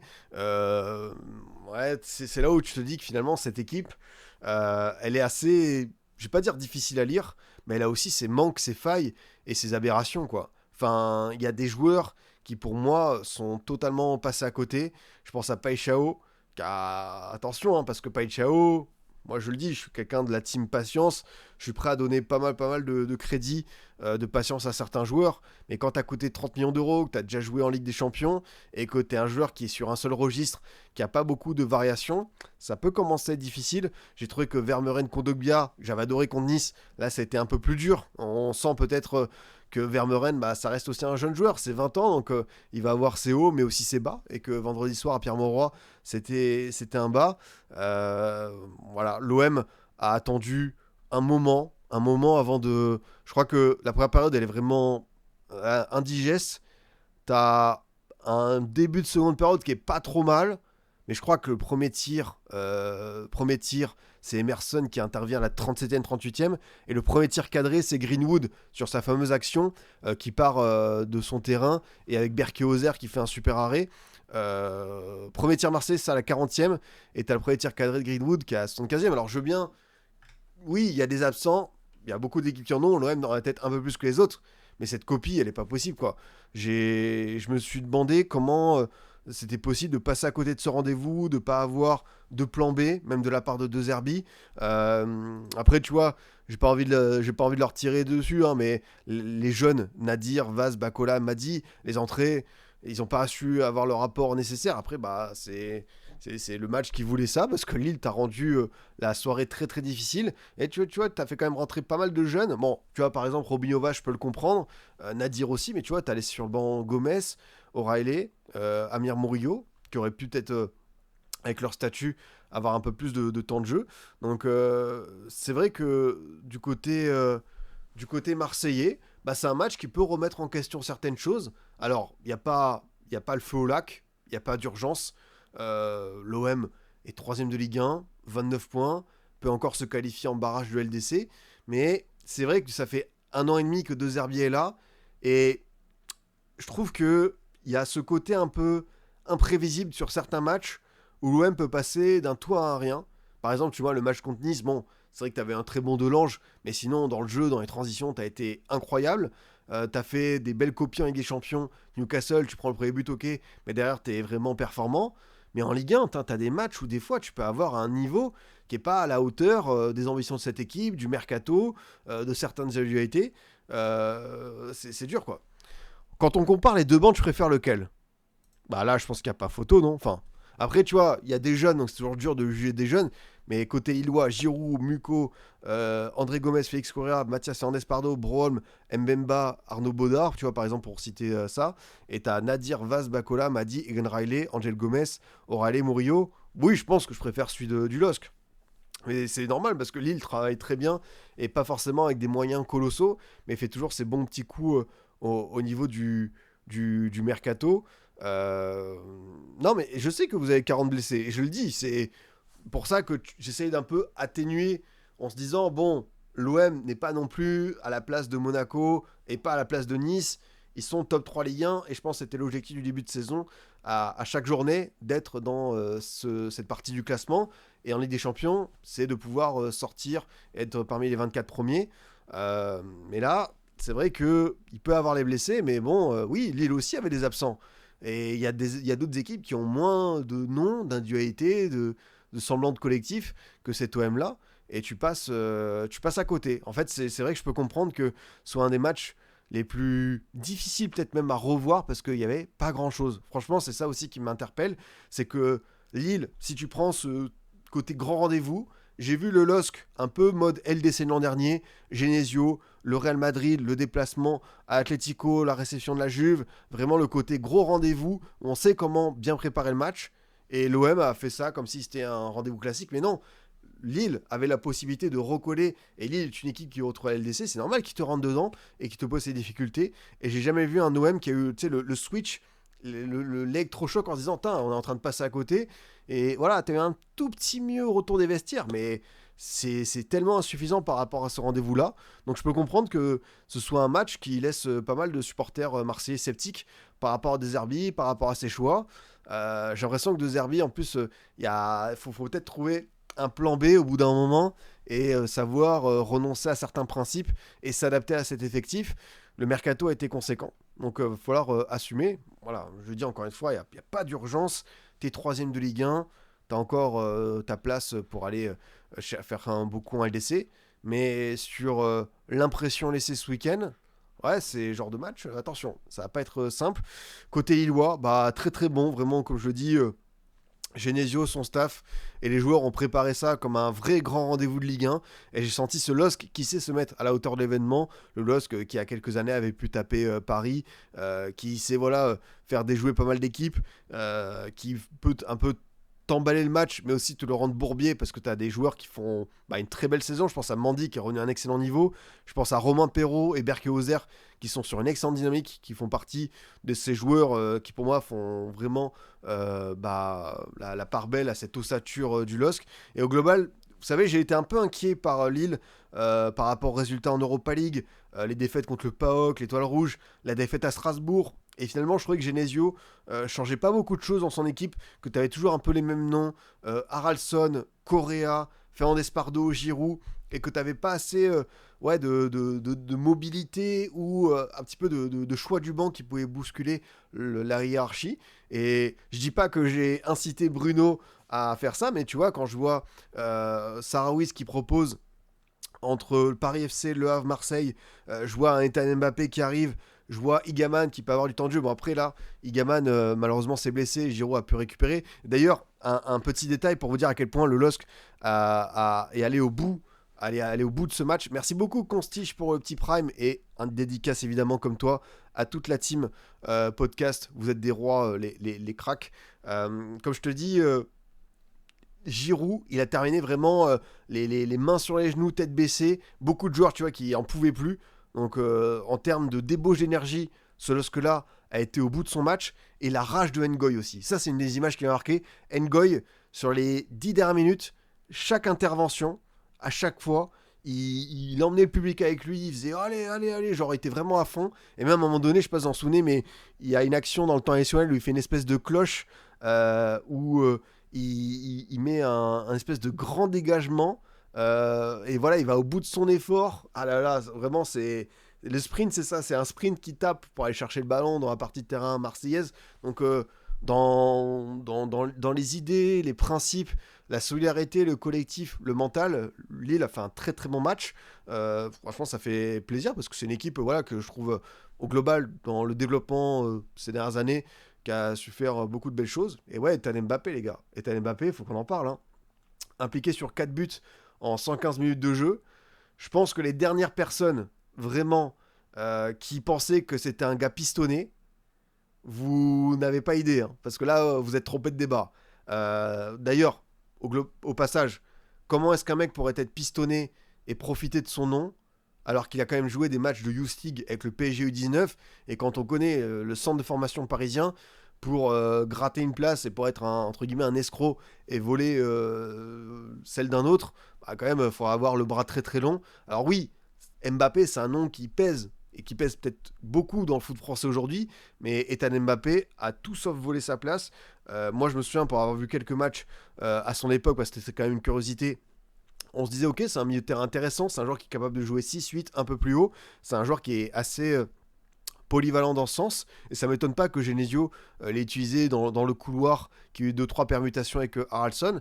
Et d'ailleurs, la passe décisive de Ben Taleb, la course de Mbappé, j'adore cette action. Le but, je le trouve vraiment très stylé, avec Ben Taleb qui fait une merveille de passe en quarterback, Mbappé qui prend le ballon, et d'ailleurs il y a un contrôle qui est très sympa parce que Rouli, finalement, il fait un contrôle presque vers l'arrière et Rouli, Balerdi, Heuberg se font un petit peu avoir par ça. Le contrôle est propre et derrière, tu as l'espèce de mini crochet pour t'ouvrir l'action du but. Il n'y a plus de gardien et il est vraiment stylé ce but. Donc très content pour Mbappé parce que ça tord vraiment le coup à certaines idées. Oui, les gars, ok, Mbappé, c'est peut-être le diable en personne, mais Son petit frère, bah, il y est pour rien. Et pareil, je remplace ceux qui avaient fait des tweets en mode oh là là, Ethan Mbappé, la honte, il est allé au rattrapage au bac. Mais vraiment, vous êtes. Désolé, vous êtes des ignobles personnages. Enfin, ça se fait pas. Enfin, on sait ce qu'il y a derrière. C'est qu'à travers la figure d'Ethan Mbappé, vous voulez cracher sur Kylian Mbappé. Sauf que là, on parle de Ethan Mbappé en tant que personne et joueur. Vous pouvez pas allier à chaque fois les deux. Alors oui, il est parti du PSG en même temps que son frère, mais lui, il y est pour rien. Et il va pas toucher les 55 millions qui sont en train de se négocier, tout ça, entre la LFP, Prud'homme, PSG. Non, non, franchement, le Ethan Mbappé, c'est un jeune à surveiller de près. D'ailleurs, ça reste jeune, hein. Enfin, il a quel âge? C'est un 2006, il a 18 ans, c'est tellement jeune dans le foot. Ah non, vraiment les gars, ceux qui ont fait exprès de lui tomber dessus juste parce que c'est le frère de celui que vous ne supportez pas, bah vraiment, vous êtes trompé de combat. En fait, c'est juste ça, quoi. Gagne, il y a quelques temps, j'ai été voir le quart de finale U19 entre le SCO et le PSG. Le SCO menait 2-0 à partir du moment où Mbappé est entré. Tout le jeu passé par lui et le PSG a fini par gagner 3-2. Et très intéressant. Bah tu vois, c'est propre. Ah non, mais tu vois, il a ce but en plus contre Toulouse que libère. Ce qui est propre en plus, c'est qu'il a des buts qui sont vraiment déterminants à son LOSC. Quand on fera les comptes à la fin, je pense que Ethan Mbappé aura son apport dans la saison lilloise. Et ouais, c'est peut-être un titulaire en puissance. Faut espérer que les blessures laissent tranquille. Quelqu'un disait dans le chat. C'est vrai que pour le coup, Ethan Mbappé a eu pas mal de petites rechutes. Il n'a pas pu pas mal enchaîner. Mais tu vois, entre l'Europa, la Ligue 1, bah, c'est un jeune qui va suivre son déplacement. Et c'est une excellente nouvelle. Mais voilà, pareil pour Igaman. J'espère que la blessure ne sera pas trop importante. Mais bon, tu te dis que tu es Genesio. Tu as quand même cette profondeur de banc. Tu as des joueurs qui reviennent. Là, tu vas avoir en plus Boadi qui a prolongé jusqu'en 2029. D'ailleurs, c'est une information extrêmement importante. Alors évidemment, dès que tu as la prolongation, tu as toutes les rumeurs. Deschamps le veut pour la Coupe du Monde. Il y a l'Inter, Chelsea, le Barça, le Real, le PSG, le Bayern. Il y a beaucoup de monde qui est sur le cas, mais je pense que c'était aussi une évidence avant sa prolongation de contrat. Alors, quel est le club idéal pour Ethan Mbappé? Je me pose pas mal de questions. Pour Ethan Mbappé, pardon, pour Boadi. Bah, le club idéal pour Ethan Mbappé, c'est celui-ci. D'abord, on va commencer. Mais Boadi, je pense qu'il ne faut pas qu'il parte cet hiver. J'aimerais bien qu'il fasse encore une année complète à Lille. Mais ce qui est sûr, c'est que jeune peut-être voilà, français avec l'équipe de France, on va avoir le choix entre le Maroc et les Bleus. Mais j'avoue que PSG, même si tu es dans la même zone que Vitinha, donc je serais curieux de voir comment ça s'adapterait entre les deux. Mais bon, c'est le genre de casse-tête de luxe que Lucho il dirait pas non. Barça, t'as du monde, mais en même temps, je pense qu'il a le jeu aussi pour ça. Le Real, il y a besoin d'un milieu de terrain. C'est peut-être une équipe où tu te dis que ça va être assez bénéfique. Mais en fait, le problème, c'est qu'à Paris, t'as Neves, Ruiz, Vitinha, et que Boadi, est-ce qu'il peut être le quatrième homme, avoir un temps de jeu réduit? Je sais pas. Liverpool. Ah, Liverpool, t'as Gravenberch, t'as McAllister qui a un coup de moins bien, t'as Slobodzai, mais Slobodzai, il peut avoir tellement de registres. Après, tu vois, si je suis un pur... franchement, après, t'as Pavlovic au Bayern, mais Kimmich, Boadi, ça a aussi un petit flow. Et j'ai vu que l'Inter, alors l'Inter, je sais pas si financièrement il pourrait suivre, mais tu vois, pour prendre la succession un petit peu de Mkhitaryan, Çalhanoğlu, t'as encore Barella qui est là, t'as le jeune Soucic, tu vois, milieu de terrain Soucic, Barella, Boadi, ça a son petit flow, quoi. Donc après, voilà, c'est un choix qui n'appartiendra qu'à lui, et je pense que ça va être chaud. J'ai une proposition intéressante, le LOSC. Ah, je peux... Non, mais moi, je te le dis, il faut que ça aille, au bout de la saison, et après, on verra. Surtout que en mars, il y a peut-être une liste qui peut tomber, où il peut être dedans pour la première fois. On le disait, hein, parmi les potentiels nouveaux venus dans l'équipe de France, tu avais la très grosse cote Elie Junior Kroupi et peut-être Boadi. Il a une tête à jouer au Milan AC. Je vois ce que tu veux dire. Mais ouais, non, en tout cas, il y a pas mal de choix où ça peut être Manchester City. Ils ont déjà pas mal de... Mais c'est vrai que tu prends la place de Bernardo Silva. Et bon, on ne sait pas si on reverra Rodri. Mais évidemment, Nico Gonzalez, Boadi, Reinders, c'est pas mal. Bah, Atletico, tu sais que l'Atletico, c'est un joueur tellement intelligent. Ça pourrait être le cas également. Ah, le Amorim Ball. Alors oui, c'est vrai que si tu me dis, il y a une équipe qui a besoin d'un milieu de terrain supplémentaire, on a parlé du Real. Alors, est-ce que la pression sera moins dans United? Je suis pas sûr, mais oui, Manchester... En plus, t'as déjà Euro qui est là-bas. Ouais, pourquoi pas. Ça peut se réfléchir. Euh, je crois qu'on va y aller pour le prochain match. Et j'ai vu un message d'un certain Ninor qui disait on peut zapper. Non, non, non, mon gars, on va pas zapper. Et c'est comme les supporters barcelonais qui avaient été retenus en otage dans leur stade par ceux de Francfort lors du match d'Europa League, le 3-0, qui a dit non, non, vous restez là, vous regardez jusqu'au bout, hop, on bloque les sorties du stade, vous allez voir ce qui se passe. Et là, on va débriefer le Luis Castro Ball qui malheureusement n'a pas pu faire mieux qu'une défaite. Contre cette équipe lensoise. J'ai l'impression que pour ces deux équipes, les trajectoires se suivent, se ressemblent. Un Nantes décevant qui peut, sur 90 minutes, avoir sa petite période de 10-15 minutes. Ça a été le cas après l'ouverture du score. Mais c'est trop insuffisant en Ligue 1 pour résister et surtout avoir des résultats. Je pense à Ablin, tu vois, qui est un joueur hyper généreux, mais qui a encore sa petite part d'irrégularité. Mais je me dis, sans lui, ça serait tellement compliqué. Pareil pour Lopez derrière. T'as l'arrivée de Daver Machado qui va passer de Lens à Nantes. Ça va leur faire du bien d'avoir ce profil en couloir gauche. Et je l'ai dit d'ailleurs en tweet, très classe de la part de Pierre Sage parce que il aurait pu dire je fais un caprice, garder Machado en doublure du Dol, c'est bien pour de la Ligue 1. Et sincèrement, libérer ce gars pour qu'il puisse aller à Nantes, avoir du temps de jeu en vue de la Coupe du Monde et se dire tiens, t'as Bermond derrière qui va peut-être récupérer un peu plus d'opportunités. Je trouve ça très très bien dans la communication de son coach. De ce coach et au global Pierre Sage, je vais pas dire depuis Lens mais depuis ses débuts en Ligue 1, c'est un sans faute ce gars, franchement tout ce qu'il fait au niveau des résultats, au niveau de l'approche, la communication, la relation avec les joueurs, des choix tactiques, bonifier, faire progresser certains gars, Pierre Sage c'est un sans faute quoi. Enfin vraiment pour un mec qui démarre en Ligue 1, c'est très très fort ce qu'il nous a proposé. Il y a vraiment un coach, tu te dis t'as envie de partir à la guerre pour lui quoi. C'est pour quand Pierre Sage dans le jeu, ça pourrait être super sympa. On aimerait le faire venir. Vous imaginez bien que ça fait partie des messieurs du foot français. On voudrait l'avoir. Ce qui est bien, c'est que Lens n'a qu'un match par semaine, il n'y a pas de Coupe d'Europe, donc peut-être qu'il y a une opportunité, c'est pas trop loin de Paris. On va essayer de débloquer ce dossier. Mais ouais, c'est sûr que cette équipe, elle fait tellement plaisir. Et ce qui est bien, c'est que j'adore cette idée d'avoir quand même un 11 très très fort en place. Et de temps en temps, des joueurs qui peuvent prendre, tu vois, une place dans le 11, voire deux. Par exemple, Ismaël Ogagnou, qui continue d'enchaîner après la grosse blessure de Gradit, qui est sur le penalty, sur la photo de famille, mais ça reste un jeune joueur et c'est bien de... De toute façon, tu sais que pour qu'il apprenne, il faut aussi qu'il fasse des fautes, des erreurs comme ça. Il en ressortira grandi. Très très bon match d'Andrija Bulatovic au milieu de terrain.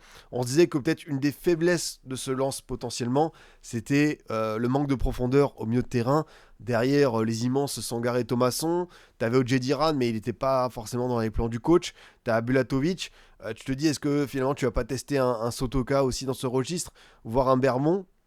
Mais Bulatovic, écoute, il a fait vraiment un très très bon match. Ça donne de l'espoir pour la CAN, en sachant que Sangaré va partir jouer pour le Mali. Et Bulatovic, en plus, il tire bien les coups de pied arrêtés. Non, cette cellule de recrutement lensoise, même des mecs, on se dit, bon, Bulatovic, 18 ans. Et là, le match, franchement, chapeau. C'est vrai qu'en fait, je pensais qu'il était plus âgé. Ils sont allés chercher à Podgorica à l'hiver dernier, au Monténégro. Il a été reprêté, il est arrivé cet été. Et petit à petit, il s'est adapté à l'équipe. Déjà 6 sélections avec le Monténégro. C'est super jeune, 18 ans, international.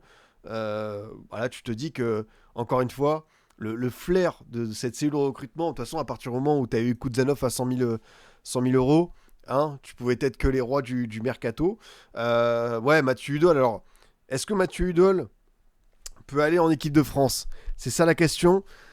J'ai quand même l'impression que pour Deschamps, il y aura encore une longueur d'avance pour Théo Hernandez. Je parle bien dans l'esprit du sélectionneur. Moi, je suis pas contre l'idée de l'appeler en doublure de Lucas Digne. Je trouve que Hernandez, Théo, c'est un peu compliqué, tu vois. Quand même, depuis pas mal de temps, il y a à la fois une stagnation, une régression. Lucas Hernandez, j'ai l'impression qu'il utilise plus dans son rôle de central, parce que c'est un gaucher, donc il part peut-être avec une longueur d'avance sur d'autres éléments. Mais Hudol, quoi qu'il arrive, c'est un joueur qui est tellement monté en puissance, qui est tellement fiable, tellement propre, qui perd peu de duels. La qualité de centre, le pied gauche, c'est fabuleux. Non, vraiment, Hudol, je l'ai déjà dit, hein, mais le rapport qualité-prix, il est indécent, quoi. 3,5 millions d'euros pour un poste de piston, on sait que c'est pas simple de trouver cet élément-là, et c'est le genre de joueur qui te bonifie tout. Et ouais, c'est vrai qu'aujourd'hui, ça crève l'écran à quel point c'est un mec qui est très très bon, ouais. Udol, il est chapeau, et comme beaucoup de mecs de cette équipe, hein, Sangaré, techniquement, dans le volume de jeu, dans le profil, c'est bluffant, c'est incroyable. Samson Baïdou, Malang Sarr, Romain Risser, même Wesley Saïd, hein, tu vois, qui a eu toujours ce rôle un peu de super sub, qui enchaîne bien au niveau des buts. Tovin, qui marque de la tête, qui a ce côté leader technique. Franchement, les gars, quand je vais devoir faire le 11 de la première partie de saison, combien de Lensois je vais mettre dans le 11? Parce que Risser, il peut y être. Je pense que meilleur gardien, moi je vous l'ai dit, c'est Kofi. Mais je pense que Risser peut y être. Je pense que Malang Sarr y est. Je pense que Mamadou Sangaré y est. Après, c'est toujours la même question. Par rapport aux Parisiens, tu vois, t'as des joueurs qui n'ont pas forcément beaucoup joué en Ligue 1, mais en même temps, ils sont tellement au-dessus. Mais tu vois, Loulou a parlé de Sangaré, Tovin, Sarudol. Je pense que c'est les 4 qui peuvent être dans le 11 de la première partie de saison, ouais. Et tu te dis que derrière, Thomasson, il a son mot à dire. Baïdou, il est formidablement monté en puissance. Et Risser est dans la discussion. Ah, c'est propre, quoi. Franchement, c'est super propre. On débat, j'adore Udol, j'ai eu plusieurs fois NC l'an dernier, il y a 2 ans il jouait là, il monte en puissance de fou, mais quand même les mecs, non, mais c'est normal parce que t'as un poste où t'as pas beaucoup d'alternatives. T'as Truffert qui est à Bournemouth en PL, t'as Metali qui est encore jeune avec Toulouse qui a été appelé en équipe de France Espoir, t'as les Hernandez, t'as Digne. Bah ouais, Udol, je sais pas quelle est sa place dans la hiérarchie aujourd'hui, mais c'est pas déconnant de l'imaginer au moins top 5 et peut-être avoir, s'il y a des blessures ou quoi, on ne sait jamais. Hein. Après, on dit pas que Udol sera sur la Coupe du Monde. Hein. Loin de là, hein. Il y a du monde devant et surtout, il y a un mec qui a pas forcément cette expérience européenne qui est cher à notre sélectionneur, mais sur ce qu'il montre en Ligue 1, tu ne peux que l'apprécier, quoi. Et ouais, Amaïdou Haïdara, j'ai vu les gars, la rumeur, joueur qui a 27 ans, qui est en fin de parcours avec Salzbourg, qui est en fin de contrat surtout, et là, s'ils réussissent à le récupérer, les Lensois, bah chapeau, parce que en termes de profil, ça peut être très sympa. Ouais, tu vois, il a pas joué cette saison, il y a une fin de contrat. Ouais, ça peut être vraiment stylé, quoi. J'ai dit, désolé, je confonds tous les mecs du groupe Red Bull. C'est pas Salzbourg, il est bien à Leipzig. C'est vrai qu'il a totalement disparu parce que même l'an dernier, tu vois, il avait 28 matchs. Avant, tu vois, il avait au moins ses 1000 minutes. Et depuis, c'est vrai qu'il y a son temps de jeu qui a bien diminué. Il a même pas fait de la coupe. Pour le coup, même en Ligue des Champions, il avait fait 8 matchs. Donc c'est vrai qu'il est passé d'un tout à un rien. Et 27 ans. Alors, je crois que c'est ça. Il touche 3 millions d'euros à l'année. On sait qu'à Lens, tu peux faire des petits efforts, type Tovin. Mais s'il y a cette piste, je pense que on se dit que Lens a eu de très bons résultats, qu'ils ont gagné peut-être. On sait qu'il y a aussi ce fameux bonus Ligue 1+, tu as eu des bons. Voilà, un bon taux d'abonnement. Donc tu peux peut-être envoyer un peu plus sur le marché. Et peut-être qu'un Maïdou Haïdara, finalement, c'est pas inaccessible. C'est pas inaccessible. Donc ça m'étonne pas qu'il tente ce genre de coup. Après, j'ai vu que Walid avait fait un tweet en mode c'est un peu lunaire que le Paris FC dans voilà, la galaxie Red Bull ne tente pas le coup. Je suis d'accord, hein, c'est vrai qu'Amadou Haïdara en Ligue 1, si on l'imagine, c'est plutôt au Paris FC par rapport à certaines collections. Mais il n'empêche que peut-être que Haïdara, bah, s'il compare les projets, Paris FC, oui, il gagnerait bien sa vie. Peut-être qu'il serait sur un truc à moyen long terme. Mais si tu es à Lens, peut-être que tu joues la Coupe d'Europe dès l'année prochaine. Et ça peut être un argument, quoi. Donc c'est propre, c'est très très propre de l'imaginer. En plus, une connexion malienne avec Sangaré, c'est vrai que c'est le cas. Donc ouais, bah Lens qui confie en son statut. En plus, on sait que Lens a déjà eu son non-match à Metz. C'est pas simple d'aborder ce genre de rencontre parce que t'es ultra favori. Est-ce que t'as beaucoup de marge? C'est pas évident, hein, de sortir à l'extérieur. Nantes aurait pu faire un match comme Metz, mais ils n'ont pas été capables un petit peu d'emballer ça au-delà bah ouais, de l'ouverture du score lensois. Ils sont revenus avec le penalty de l'Arabie. Et ouais, côté nantais, il y a trop de limites. On va voir si les ajustements du mercato, l'arrivée de Machado, j'imagine qu'il y aura aussi 2-3 renforts cet hiver. Est-ce que ce sera avec ou sans Castro? Mais voilà, je voulais croire en ce coach. Est-ce que c'est sa direction qui lui a mis des bâtons dans les roues, qui n'a pas allé au bout de ses idées pour le mercato? Lui, il a tenté des choses, il a incorporé des jeunes. En termes de jeu, je m'ennuie trop souvent. Donc malheureusement, je ne sais pas si l'aventure va se terminer. C'est dur, hein, parce que je voulais y croire. On va voir, c'est quoi le prochain match des Nantais? Prochain match de Nantes. Ça va où? Ça va à Angers, qui roule sur pas mal de monde. Angers sera favori, mais tu vois, c'est pas impossible d'imaginer Nantes faire un résultat. Ils sont allés faire un résultat contre le Paris FC, ils ont gagné. Là, pour le coup, si Castro veut sauver sa place, il y a la victoire impérative. À moins qu'il soit tège avant, quoi. On va voir, ouais. Le derby à Angers, ouais, à Raymond Kopa. Ouais, pas simple, parce que Angers, en plus, ils ont vraiment pas mal de certitude. Ça va être chaud.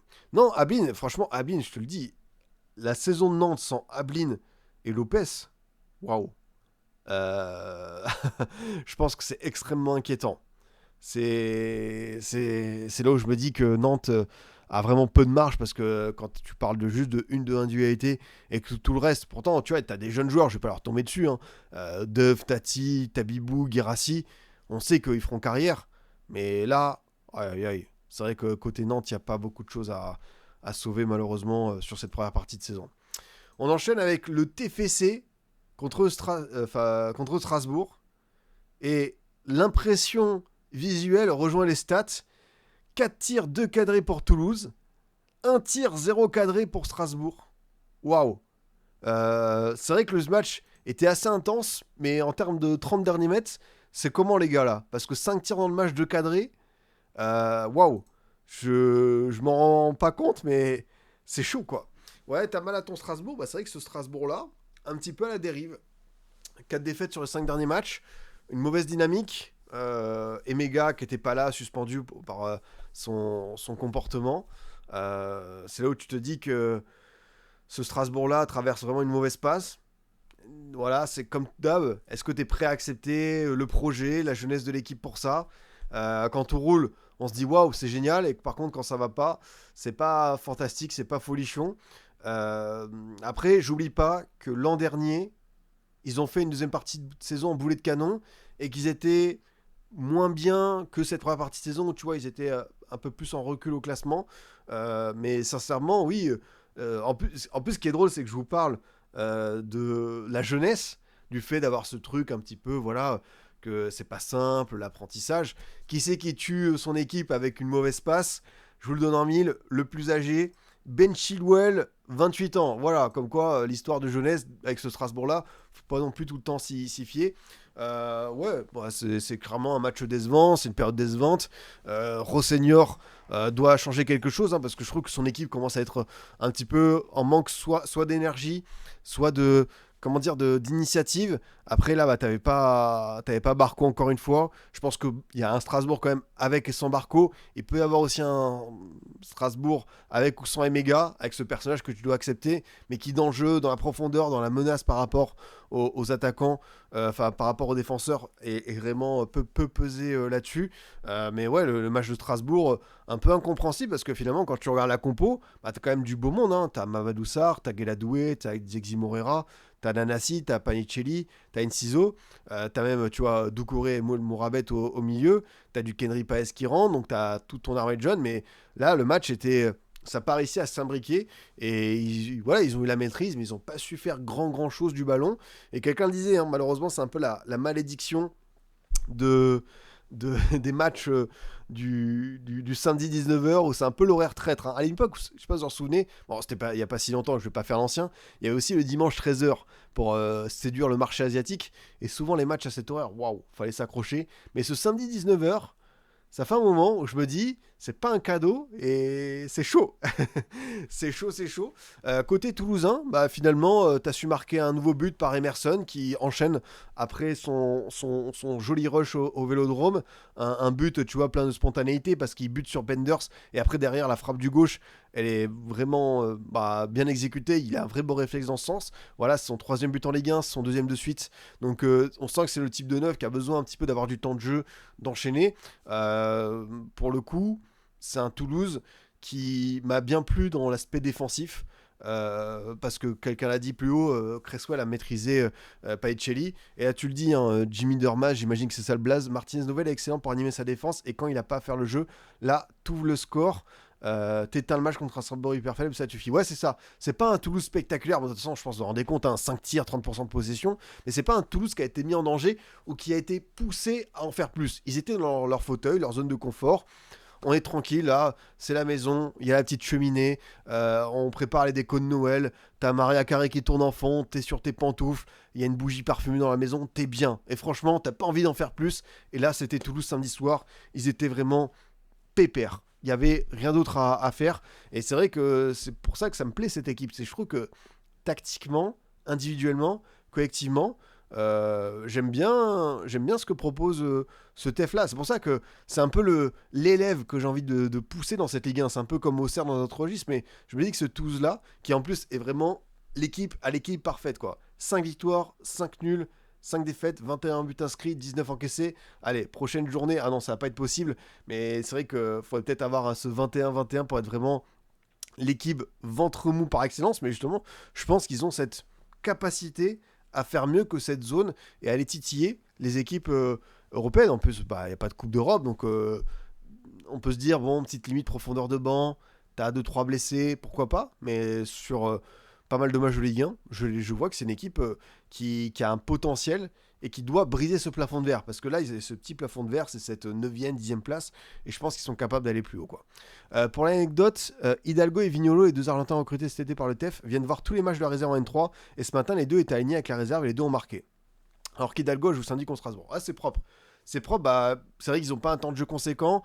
On sait que ça fait partie des noms que la cellule de recrutement a coché avec la data. Donc voilà, on sait qu'Hidalgo a déjà eu son moment clé avec ce but sur touche longue, sur la touche de Mackenzie au Vélodrome.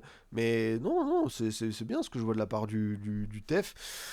Côté Strasbourg, attention, hein, vraiment, y a un vrai soit relâchement, soit une limite dans le jeu, t'as pas Barco, donc ça peut être compliqué. Strasbourg, le déplacement à Aberdeen, si ça sent pas la Coupe d'Europe, jeudi soir 21h, réception de Lorient qui sera sur une dynamique pas mal, et dernier match de Pipion League contre Breidablik, juste avant la réception de Dunkerque. Putain, ça enchaîne bien, hein. Franchement, c'est costaud. Breidablik, c'est islandais de mémoire. Breidablik, tac, ouais, c'est ça. 4ème du championnat islandais. Breidablik qui est 32ème et Aberdeen qui est 33ème. T'affrontes les derniers de la classe. Donc si Strasbourg déconne pas, on rappelle qu'en Pipion League, contrairement à l'Europa et à la Champions, t'as 2 matchs en moins. Donc là, t'as les 2 dernières journées. Après, ça se termine. T'auras pas des journées de conférence en janvier. Donc Strasbourg, après, c'est ça, c'est que Strasbourg, on peut le critiquer en Ligue 1, c'est légitime, mais en Coupe d'Europe, ils font le taf. Et s'ils font une saison où ils arrivent à accélérer au bout d'un moment dans la deuxième partie, et surtout qu'ils font un parcours en Coupe d'Europe, pourquoi pas voir ce Strasbourg-là faire ce qu'on attend d'une équipe française en Conference League, aller au bout. Parce qu'on rappelle, le plateau, t'as la Fiorentina qui est dernière de Serie A, qui a gagné aucun match en championnat, t'as Mayence, t'as Rayo Vallecano, t'as Crystal Palace qui est pour moi vraiment l'épouvantail. Sinon, t'as des équipes qu'on connaît en Coupe d'Europe, le Sparta Prague, l'AEK Athènes, les 2 clubs ukrainiens, le Shakhtar, le Shakhtar, je mets peut-être une petite pièce là-dessus. Mais franchement, si Strasbourg, il y a un coup à jouer là pour aller au bout. Même si c'est vrai qu'ils ont leur irrégularité et que dans les matchs couperés, la jeunesse, ça peut aussi les tuer, mais ils ont aussi du talent. À voir, ça va être intéressant comment ça va se passer. Il suffit de battre le club anglais, c'est GG. Peut-être aussi que le club anglais tombe contre un autre et que ce soit un match piège, hein. On peut le prendre dans ce sens, quoi. On continue avec le samedi soir et ce succès 5-0. Je pense que le PSG a envoyé un message clair et net. Ok, c'est fini les conneries, la défaite à Monaco, les critiques, tout ça, le PSG est prenable. Non, c'est là maintenant. On va mettre le bouton on et on va vous éteindre. Alors, on verra s'il y aura évidemment une suite à ce succès. Si le PSG, c'est ce qu'on se dit, c'est que dans cette Ligue 1, t'as Lens qui a un excellent rythme, qui dépasse toutes les attentes. T'as l'OM qui était au contact, là qui est désormais à 4 points. Mais est-ce qu'au bout d'un moment, ce PSG va faire la série qu'on attend? En plus, tu vois, c'était un beau rendez-vous. Le Parc, samedi soir, 21h. Contre Rennes qui sortait de 4 succès de suite. Donc même en termes d'opposition, je trouvais que c'était bien pour ce PSG. Mais en fait, il n'y a pas eu photo. Alors, je trouve que la première mi-temps rennaise est pas si mal dans le jeu. Il y a des occasions. T'as Le Paul qui fait briller Safonov. Safonov, la doublure, la fameuse qu'on attendait. Ils font un sacré... il fait un sacré match. Ok. Donc Safonov, doublure peut-être un peu plus. Et pour le coup, derrière, ça a été le PSG version 2025 en LDC. Enfin, ils ont été époustouflants. Gvara, t'as la puissance dégagée par ce gars entre les dribbles. entre les appuis, entre la puissance de frappe. En fait, ce qui est fort avec Vara, c'est qu'on rappelle à quel point c'est un bon dribbleur, c'est un joueur déstabilisant, c'est un poison, c'est un mec hyper difficile à jauger et à canaliser en tant que défenseur. Mais c'est aussi la frappe de balle. Enfin, le but qu'il avait mis l'an dernier contre Aston Villa, là, cette frappe, le deuxième aussi, c'est un mec, quand il a sa spéciale, et même au-delà de ça, waouh. Enfin, franchement, le premier et le deuxième but, c'est très très fort. Et pour le coup, on a senti que ce but lui a fait du bien parce qu'on parle souvent de Gvara, tu sais, version LDC qui est exceptionnelle et version Ligue 1 qui est un peu plus au petit trop. Mais là, Gvara, il a sorti le costume du grand soir. Là, c'est un Gvara qui était dans la liste du Ballon d'Or. C'est une performance. C'est son meilleur match en Ligue 1. C'est un de ses meilleurs matchs avec le PSG. Et c'était, voilà, c'est ce qu'on attend de lui. C'est un joueur qui est génial. Enfin, quand il est comme ça, c'est trop fort. Et ouais, comme tu le dis, Guy, t'as raison d'insister. La sortie de balle sur le premier but, waouh. La sortie de balle, c'est vraiment du Lucho Ball. C'est bien calculé, c'est bien réparti, une, deux touches, tu trouves les bonnes zones, les bons espaces. Et là, pareil, on va tomber sur Rennes qui en prend 5, Samba qui fait des cadeaux, Jacquet qui prend rouge, une équipe qui passe à côté. Mais Rennes a ouvert le jeu et c'est vrai que c'est toujours ce même débat. On peut les féliciter entre guillemets, même si c'est un 5-0 que ça pique, parce que voilà, ils sont pas venus mettre le bus au parc. Voilà, finalement, c'est la même finalité que Nice. Ils perdent, ils prennent 0 points, même si bon, bah, la différence du but, ça peut être problématique, mais au moins on a vu un bon match de foot, ça a été hyper plaisant, et le PSG s'est régalé. Le PSG s'est régalé. Même, tu vois, un Mayoulou qui avait un petit peu de mal ces derniers temps, on disait attention Mayoulou, ça fait un moment qu'on l'a pas vu dans son bonsoir, et là bah, il a été très très bon, buteur, passeur. D'ailleurs sur son but, j'adore le déplacement, João Neves qui réussit à mettre la balle en retrait en topant le ballon, mais vraiment João Neves, lui pareil, il sait tout faire, c'est juste fou. C'est assez saisissant. Warren qui redevient fort à droite, non, mais qui est vraiment un très bon aimant. Et Warren Zaïre-Emery, dans ce début de saison du PSG, c'est la première partie de saison où tu as pas mal de blessés, de rotation. Lui, pour le coup, je trouve qu'il a son mot à dire. Je pense que il est revenu en équipe de France Espoir, que ça lui a fait du bien à l'ego quelque part de se remettre en question. Il est revenu avec les A. Et désormais, bah, la vie suit son cours. Et pareil, tu vois, je parlais de Ethan Mbappé, 2006. Bah, Zaire Emery, il a quel âge? Vous le donnez en mille, c'est aussi en 2006. Donc, à l'échelle du foot, c'est tellement, tellement jeune. Et il a de quoi encore ouais, se maintenir à ce niveau-là. Et surtout, je pense qu'il vise la Coupe du Monde.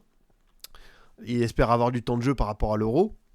Mais Warren Zaire Emery revient vraiment fort. Ouais, j'ai parlé du but de Gvara, mais celui de Mbaye, il est exceptionnel également. Franchement, le but qu'il envoie, la patate, ok, très très fort. Njantou également, l'entrée passeur D. Donc c'est vrai que tu te dis que dans cette soirée où tu as vu Mayolou, Njantou, Mbaye décisif, bah tu comprends pourquoi Lucho leur accorde autant de crédit. Alors certains vont dire oui, c'était des buts en fin de match et tout, mais tu vois, t'as senti quand même ce côté un petit peu prouveur. Les mecs voulaient montrer à leur entraîneur qu'il a raison de leur faire confiance, et c'est beau, message envoyé à l'académie, où tu te dis que finalement les jeunes, ils pouvaient avoir des barrières, c'était pas simple d'aller en équipe première du PSG. Là tu sens qu'il y a beaucoup plus de mains tendues, et t'as notamment voilà, le petit Boli qui enchaîne. J'ai vu qu'il y avait un Eddie Doué qui avait fait de très belles choses contre Chelsea en U21, qui aura peut-être sa chance bientôt. Mais ouais, la formation parisienne, c'est peut-être ça l'avenir, hein, d'avoir, de toute façon on sait, hein, le vivier, le bassin francilien, waouh, enfin il y a tellement de bons gamins, de clubs amateurs qui sortent des joueurs de fou. Ouais, c'est vrai que pour le coup, le message envoyé, finalement, au moment où on se disait, bon, comment Paris peut garder ce statut vainqueur LDC, équipe hyper alléchante, collectif parfait, ils ont pris un petit peu un contre-pied en mode, ok, on a beaucoup dépensé certaines années, mais là, on va faire des investissements. Chevalier Zabarny, par contre, on a aussi nos propres recrues à nous qui sont en interne, et on va pouvoir voilà, aller montrer à ces jeunes qu'on compte sur eux. Et la main tendue vers Lucho, bah, il leur rend bien par moment. Tu vois, Mayoulou qui a marqué contre le Barça, Mbaye, même là, Njantou, c'est bien. Et comme tu le dis, Guy, oui, il y a des gens qui tombaient sur Mbaye. Ouais, il a 17 ans, c'est pareil. Enfin, oui, ok, il a 17 ans, à part Mbappé, Monaco, Yamal, Barça. Même Messi Barcelone, il n'a pas eu des coups d'éclat avant 19 ans. Je compare pas évidemment Messi et Mbaye, hein, ne me faites pas dire ce que j'ai pas dit, mais c'est logique de voir des joueurs comme ça avoir leur haut, leur bas, leur phase d'apprentissage. Mais Mbaye, de toute façon, je le dis souvent, je ne critiquerai pas un jeune du PSG parce qu'il a la confiance de Luis Enrique. Il le voit à l'entraînement, il sent des choses, et c'est un coach, je pense qu'on peut lui accorder cette légitimité à jauger de tel talent. Et si lui dit ok, Mba, je vais insister avec lui, bah d'accord, fais-le. Alors oui, des fois, il y a des matchs où tu vas dire, c'est frustrant, mais c'est la jeunesse. Et puis, bah, c'est comme ça. On est suffisamment en mode, des fois, on donne pas du temps de jeu aux jeunes, c'est frustrant. Il y a des sénateurs, blablabla. Bah, là, on prend le contre-pied. Et je trouve assez louable. Donc, ouais, une soirée parfaite pour le PSG parce qu'à part Barcola, qui même s'il est décisif, c'est vrai qu'il fait des passes D. Dans la finition, c'est toujours un peu tendre, mais sinon, tu récupères un Gvara excellent, Mayulu pareil, Ramos a marqué de nouveau, Mba y allait de son but, Safonov le clean sheet. On sait que tu as une doublure sur qui tu peux compter. Même l'an dernier, tu vois, quand il avait fait des matchs d'intérim par rapport à Donnarumma, je trouvais qu'il était convaincant. Marquinhos, Pacho, vraiment pas mal. Après, voilà, Rennes, c'est un match où t'en prends 5, c'est douloureux. Tu perds Jacquet en plus pour le prochain match. Et c'est ça, en fait, peut-être la plus mauvaise nouvelle de la soirée. Jacquet, il sera suspendu contre tac tac réception de Brest, derby breton. Donc, on verra si ça va vraiment avoir une petite incidence. Mais sinon, ouais, ils ont été surclassés. Ils ont été surclassés, il n'y a pas d'autre chose à dire. C'est que pourtant, on a vu des joueurs qui ont tenté. Tu vois, Le Paul, il est à ses actions. Mbolo a été un peu maladroit emprunté. Diawy Cissé, Rongier, Camara au milieu de terrain. Je trouvais que la première demi-heure était pas trop dégueu, mais après, derrière, tu peux pas suivre le rythme. Quand le PSG décide de se mettre en mode LDC, il n'y a aucune équipe en Ligue 1 qui peut leur tenir tête. Et voilà, c'est juste que c'est tombé sur Rennes, la victime expiatoire, quoi. Et c'est vrai, comme tu le dis, Ramsey, c'est pas bête. Il y aura Jacquet absent côté Rennais et Ajor côté Brestois. Donc, ce qui aurait pu être un vrai beau match dans le match, ça manquera dans ce sens, quoi.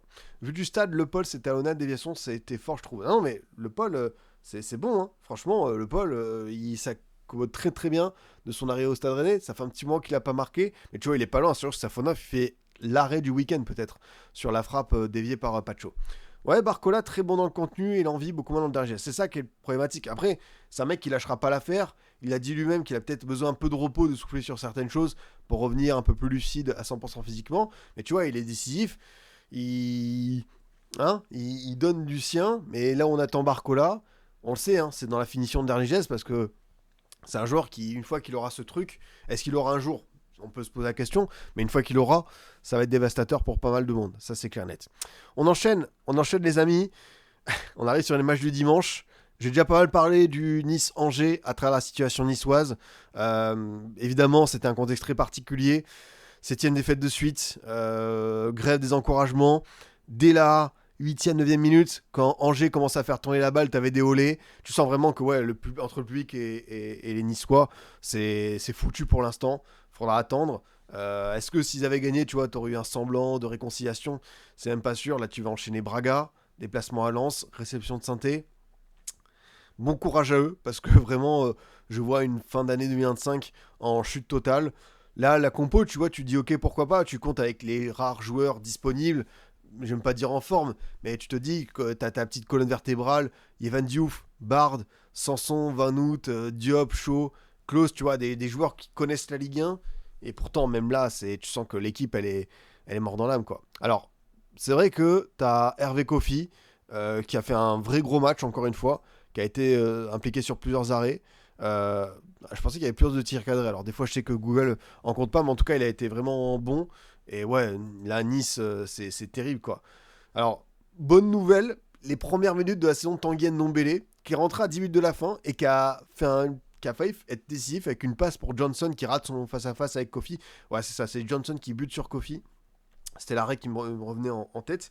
Donc tu vois, Ndombele, un peu comme Pogba, quoi, l'artiste disparu, qui revient de nulle part. Mais bon, oui, Ndombele, dans ce 11, il apprend le foot à tout le monde s'il a envie. Sauf que il a la flemme, notre bon vieux Tanguy, qui, on sait pas ce que sera la suite de sa carrière à 28 ans, mais bon, si au bout d'un moment, je sais pas s'il va se réveiller. Ouais, là, la situation à Nice, elle est quand même assez critique. Quand l'entraîneur lui-même n'y croit plus, c'est compliqué. Je suis d'accord avec toi, Bibzit, hein. Le souci, c'est que pour l'instant, lui, il n'a pas démissionné, hein. Il a dit non, je continue malgré ce qui s'est passé au retour de Lorient. T'as le président Fabrice Boquet qui a dit pour l'instant hors de question de se séparer de lui. Alors, jusqu'à quand ça va durer? Est-ce que s'il y a des fêtes contre Braga, Lens, Saint-Étienne, élimination en Coupe de France, élimination actée en Europa, Peut-être tu vas commencer à te rapprocher de la zone rouge en Ligue 1. Peut-être que cette équipe niçoise, elle va revoir ses priorités. Mais oui, là, tu avais ton petit matelas de points, hein, parce que ouais, tu vois, t'as battu Lille, t'as battu Nantes, t'as fait deux trois victoires où tu as pu ouais, te dire Nice, à un moment donné, a été top 5, top 6, je crois. Donc, ok, t'avais cette sécurité, mais là, tout est en train de voler, de partir en éclats. Et surtout, je pense pas que tu vas résorber ça en quelques jours. Le mal est très profond à Nice. Je sais pas à quel point on va pouvoir changer ça du côté d'Ineos, même si, comme je vous le dis, les signaux envoyés par les propriétaires, l'actionnaire est assez désastreux parce que bah, y a pas de communication. Tout le monde a l'air de s'en moquer de ce qui se passe sur la Côte d'Azur. Donc ouais, moi j'avoue que Nice, je suis vraiment pas rassuré quoi. Je voulais pas croire à ce discours de on joue le maintien parce que je disais quand même, ok, ils vont faire une saison dégueulasse. Ce sera sortie Europa League, sortie tôt Coupe de France, 12e, 13e place. Mais là, quand je vois l'état d'esprit, les têtes, la scission avec les supporters, attention, vraiment attention, je me dis qu'il y a un mood où ça peut être le cas quoi.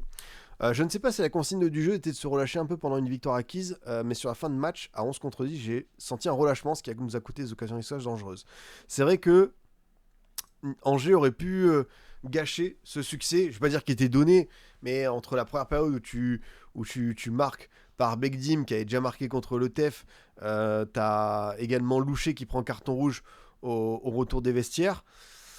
Mais j'ai quand même vu un Angers, tu vois, le double pivot Abdelli Belkebla, c'est pas mal en Ligue 1 quand même, hein. C'est vraiment du milieu de terrain soyeux comme j'aime. Zbaïk a pas encore marqué, et je sens que le premier but, il a envie de le récupérer. T'as Sheriff, t'as Prosper Peter, t'as Ronald Gibrin. D'ailleurs, petit stat, mais Angers, la seule équipe du top 5 européen à avoir 3 buteurs de moins de 20 ans. Sheriff, Gibrin, Peter, donc ça en dit long sur finalement le projet. On sait que Angers a dû revoir ses priorités, faute de moyens, pas possible d'enregistrer des recrues. Donc oui, évidemment, il y a des jeunes qui ont été propulsés sur devant la scène, et bah, ils s'en accommodent très très bien de cette lumière, et ils rendent bien leur entraîneur, et franchement, ces trois jeunes, il y a un vrai truc à creuser. Enfin, Stéphane Sheriff, j'adore son profil. Lui, tu le mets en Bundesliga, là, tu le mets en Bundesliga, tu l'envoies à Francfort, et lui, ça va pas être un échec comme Eli Waye, hein. C'est Sheriff, tu le mets à Francfort. Un an et demi après, Manchester United arrive avec 4 à 5 patates sur le bureau des dirigeants de Francfort. Ça, j'en suis convaincu. Non, franchement, cette équipe angevine, bah voilà, encore une fois, dans le jeu, dans les intentions, dans l'état d'esprit, ça rassemble tout ce qu'il faut d'une bonne équipe qui lutte pour le maintien, mais c'est même mieux quoi. Franchement, ils font mieux que le maintien là. Ils sont en train de dépasser toutes les attentes. Et tu vois, Angers qui pourrait être même première partie de tableau week-end prochain parce qu'ils affrontent Nantes. Tu vois, s'ils gagnent, t'as Brest, Toulouse, tout ça. Tu vois, imaginons que Angers gagne et Strasbourg perde ou quoi. Tu pourrais avoir Angers dans un mood, dans un monde où ils sont top 8 avant la trêve quoi. C'est fou quoi. Ces gars-là, ils reviennent de loin quoi. Euh...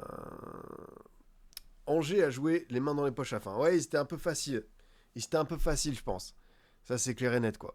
Mais non, cette équipe angevine, elle est attachante. Je la trouve vraiment même séduisante. Et ce qu'ils sont en train de faire, chapeau, quoi. Là, la série, elle est fabuleuse. Et tu vois, ça marque pas beaucoup, hein, 13 buts. Ils ont marqué comme Nantes, hein, mais finalement, chaque but compte, chaque but a sa valeur. Et ils réussissent à très très bien s'en tirer. Et ce qui est bien, c'est que ils ont perdu, tu vois, 5-0 à Strasbourg. Et tu regardes les deux séries. Finalement, ça a été un déclic pour eux. Et ils se sont dit, ok, finalement, dans cette Ligue 1, on va en prendre des matchs. On va peut-être prendre des raclés, mais ok, la vie elle continue et on a quand même des coups à jouer parce qu'on n'a pas non plus que des individualités nazes. Et on peut voir que ce SCO là, ouais, moi j'ai juste que de l'admiration pour ça quoi. Franchement, c'est propre quoi. C'est pour ça que je trouve pas assez dur avec Strasbourg malgré la conférence. Je suis dur avec Strasbourg, je te le dis, hein, je trouve que c'est une déception ce qui se passe en ce moment. T'as des joueurs qui sont indispensables, qui manquent comme Barco, et c'est pas normal quand t'es Strasbourg, que t'as dépensé plus de 100 millions, de reposer sur un seul élément vraiment phare comme ça. Après, je te le dis, on peut pas non plus, tu vois, c'est une équipe qui joue le coup à fond en Coupe d'Europe, et qui peut-être perd de l'énergie sur la Ligue 1, et tu vois, on a trop dit, oh là là, priorité Ligue 1, et qu'est-ce qu'ils font en Coupe d'Europe, ils nous ridiculisent. Ok, c'est que de la Conference League, mais au moins ils font le job là-dessus. Alors après, on verra s'ils sont sortir vite et que ça aurait été un mauvais calcul, pourquoi pas. Mais comme je te dis, autre méfiance, l'an dernier, deuxième partie de saison, boulet de canon, donc on sait que Strasbourg a été capable de faire ça. Maintenant, il va falloir le reproduire, hein. Parce que là, tu as pris un peu de retard. Après, bon, qu'est-ce qu'on vise pour ce Strasbourg? Est-ce que c'est le top 4? Est-ce que c'est plus 5-6e? Avoir les ambitions de Bluco, quoi. On continue avec ce Auxerre-Metz, le match de 17h15, peut-être un des matchs les plus épatants, intéressants, captivants de ces journées de Ligue 1. Après, voilà, hein, 18e contre 17e. Sur le papier, c'était pas le match du siècle, mais franchement, ils l'ont rendu, les 22 acteurs, très vivants, très sympa, avec évidemment un enjeu fondamental côté Auxerrois. Gagner, ça n'a pas été le cas depuis très très longtemps. Tu restais sur pas mal de matchs frustrants, décevants, qui n'ont pas été récompensés dans le jeu. Match nul au Paris FC, match nul contre l'OL à la maison. Et voilà, il y avait une urgence comptable. On sait que pour Pélissier, ça pouvait être peut-être un petit peu un point de bascule. Hein. Si tu perdais contre Metz, je pense qu'il pouvait sauter. Et d'ailleurs, on parle de solidarité, tout ça. La réaction des Auxerrois sur les différents buts, ça en dit long sur à la fois le soulagement, mais aussi le fait que personne n'a lâché le coach et qu'Auxerre se bat vraiment à 100%. Ils se battent avec leurs armes, donc des fois, il manque d'efficacité, de réussite. Des fois, ils ont été hyper maladroits. Je vous le dis, franchement, il y a des matchs contre Lens, par exemple, quand ils perdent, c'est assez inconcevable. C'est une des équipes qui est parmi les plus mal payées de Ligue 1. Mais là, pour le coup, ça a bien tourné en faveur. T'as le penalty qui est transformé par Sinaloko qui en avait raté. T'as El Azouzi qui marque un but un peu chanceux, dévié par Sadi Boussané qui fait un truc un peu en cloche. T'as enfin le premier but de Kevin Danois en Ligue 1. Et c'est là on l'attend, qui avait d'ailleurs marqué un premier but hors jeu. Mais Kevin Danois, plus proche du but, plus proche des 30 derniers mètres, je pense que c'est un joueur qui peut performer dans ce sens. Et non, tu vois, par exemple, Namasso qui marque pas, mais qui est décisif, qui est sur des photos de famille. C'est Koumara qui fait de belles déviations, qui est à l'origine aussi du penalty. Pour le coup, cette équipe auxerroise, je dis pas qu'elle est là où elle devrait être, parce que je les voyais même un peu plus haut. Je les voyais pas forcément en danger, je les voyais moins épater la galerie que l'an passé. Mais tu vois, ils ont quand même des joueurs qui, moi, me plaisent, quoi. Même, tu vois, les petits qui commencent à avoir du temps de jeu, Lamine Si, Rudy Matondo, voilà, à chaque période difficile, il y a des jeunes qui peuvent se révéler, il y a des joueurs qui vont avoir plus de temps de jeu. Et là, c'est bien, ils vont, je pense, garder de la continuité, notamment en vue de la CAN. Et Auxerre a fait un très très bon match. Alors je vois ami Messin, fils de Moldu, assez désespéré, le 11 de Lumignan, tout ça. Ouais, Metz malheureusement n'a pas été à la hauteur du rendez-vous. Gauthier, évidemment, le coup de l'ex, et d'ailleurs son coup franc est magnifique, franchement très très bien tiré.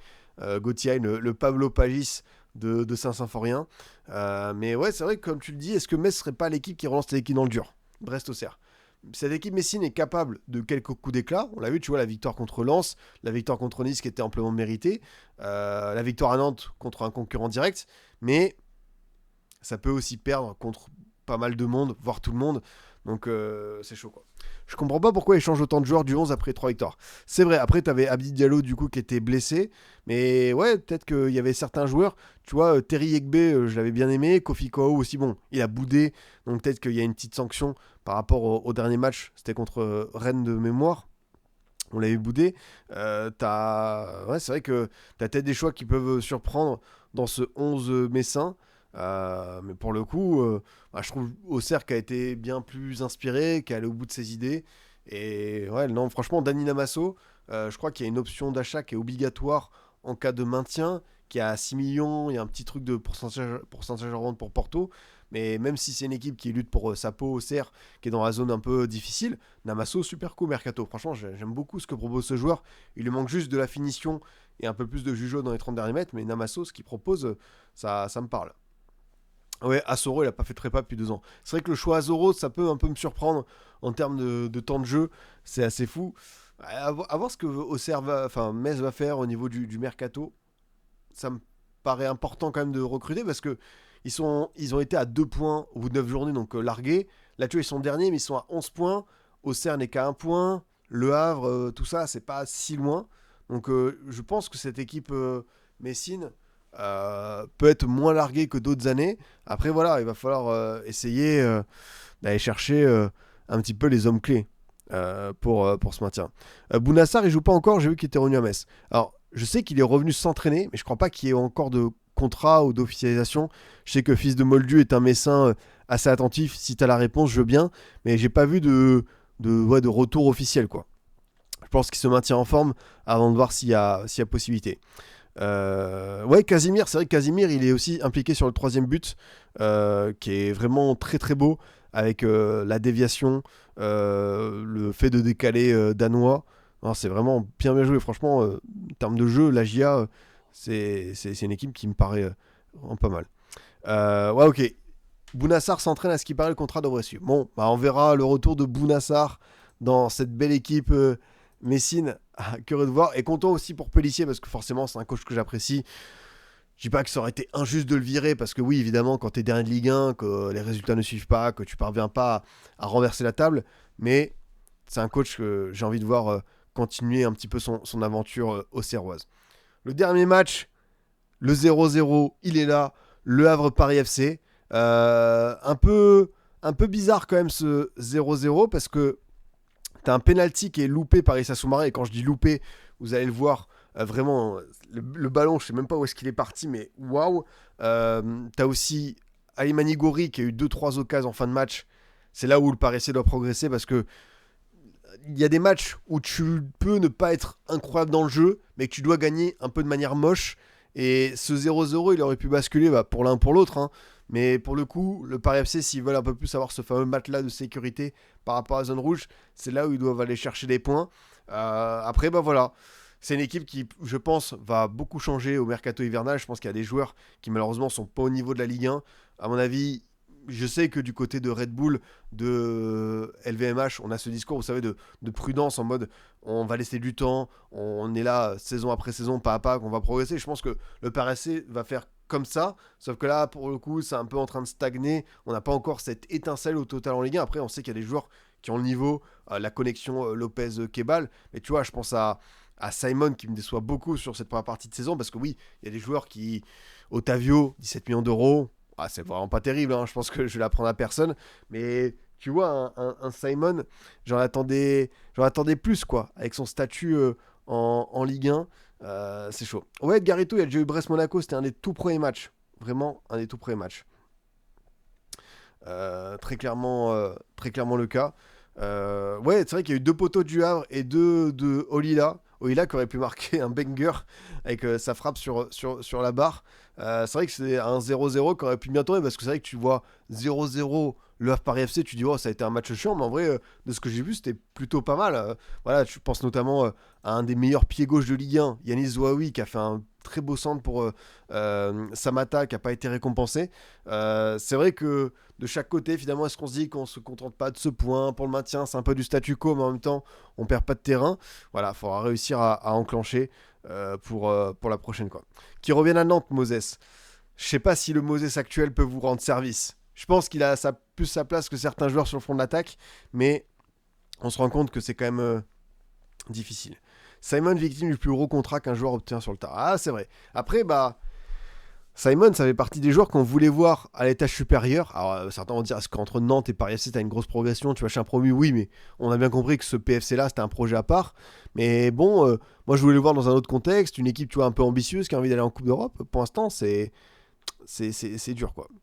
Le PFC, on leur donne combien de temps avant de changer de coach? Je sais pas parce que ouais, on stagne depuis la victoire à Monaco. Gilly voulait 20 points à la fin de la phase aller, il l'aura pas.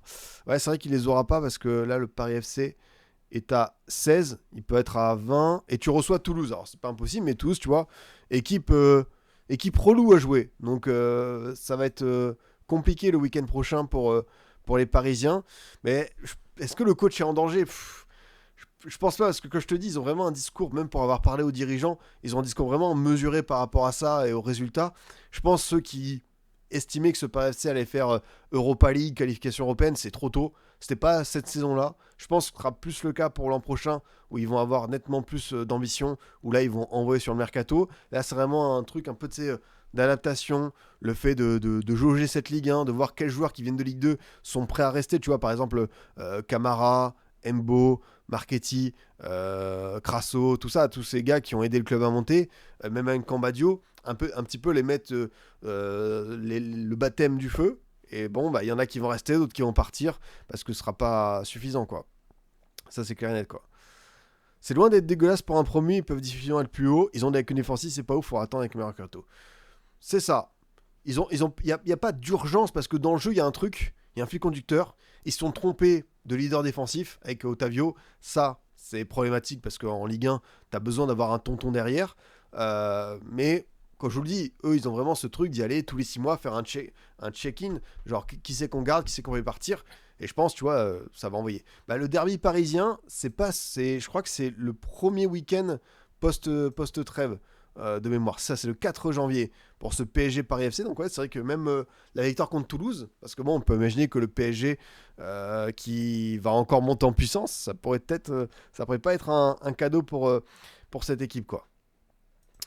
Allez, on va faire la petite équipe type les boss. On va se terminer tranquillement sur ça avant d'aller voir, comme toujours, le programme de la prochaine journée. Balancez-moi les noms qui vous paraissent indispensables pour parfaire ce 11. Moi, j'en ai quelques-uns. Vers qui on va aller? C'est vrai qu'il y a des joueurs, hein, forcément, on va les mettre. Ça va être des évidences. Hein. Je pense à Udol. Je pense que Udol, il y est dans le 11. Est-ce qu'on récompenserait pas Bulatovic pour son très très bon match? Peut-être je vais partir sur un 4-3-3. Je pense à... Ouais, il y a... Comment il s'appelle? Il y a Pagis, il y a Gvara. Gvara, hein, il y est tous les jours. Mayoulou, passeur et buteur. Bentaleb, c'est vrai que la passe, elle est incroyable. El Azouzi, ouais, c'est vrai qu'El Azouzi a été vraiment bon dans ce registre-là. Ouais, Safonov. Il y a eu pas mal de belles performances de gardien, mais Safonov, bah, t'es obligé de le mettre là, hein.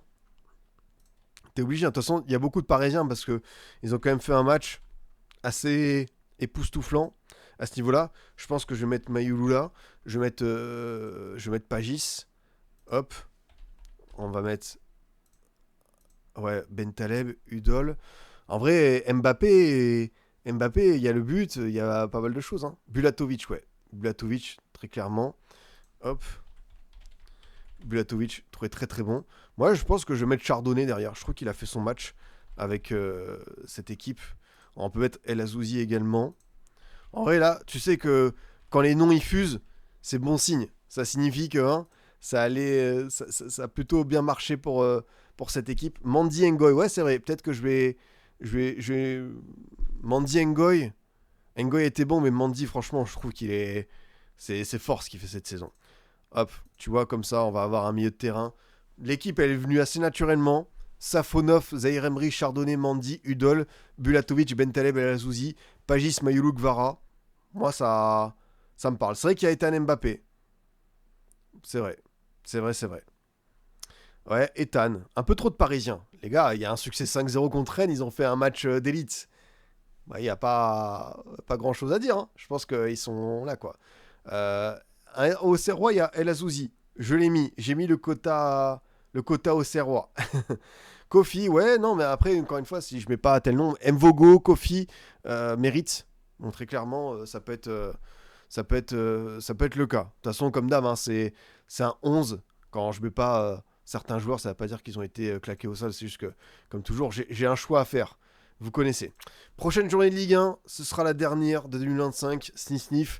On commence vendredi soir en gênant de 20h45. Rennes-Brest 17h. Metz-PSG 19h le samedi.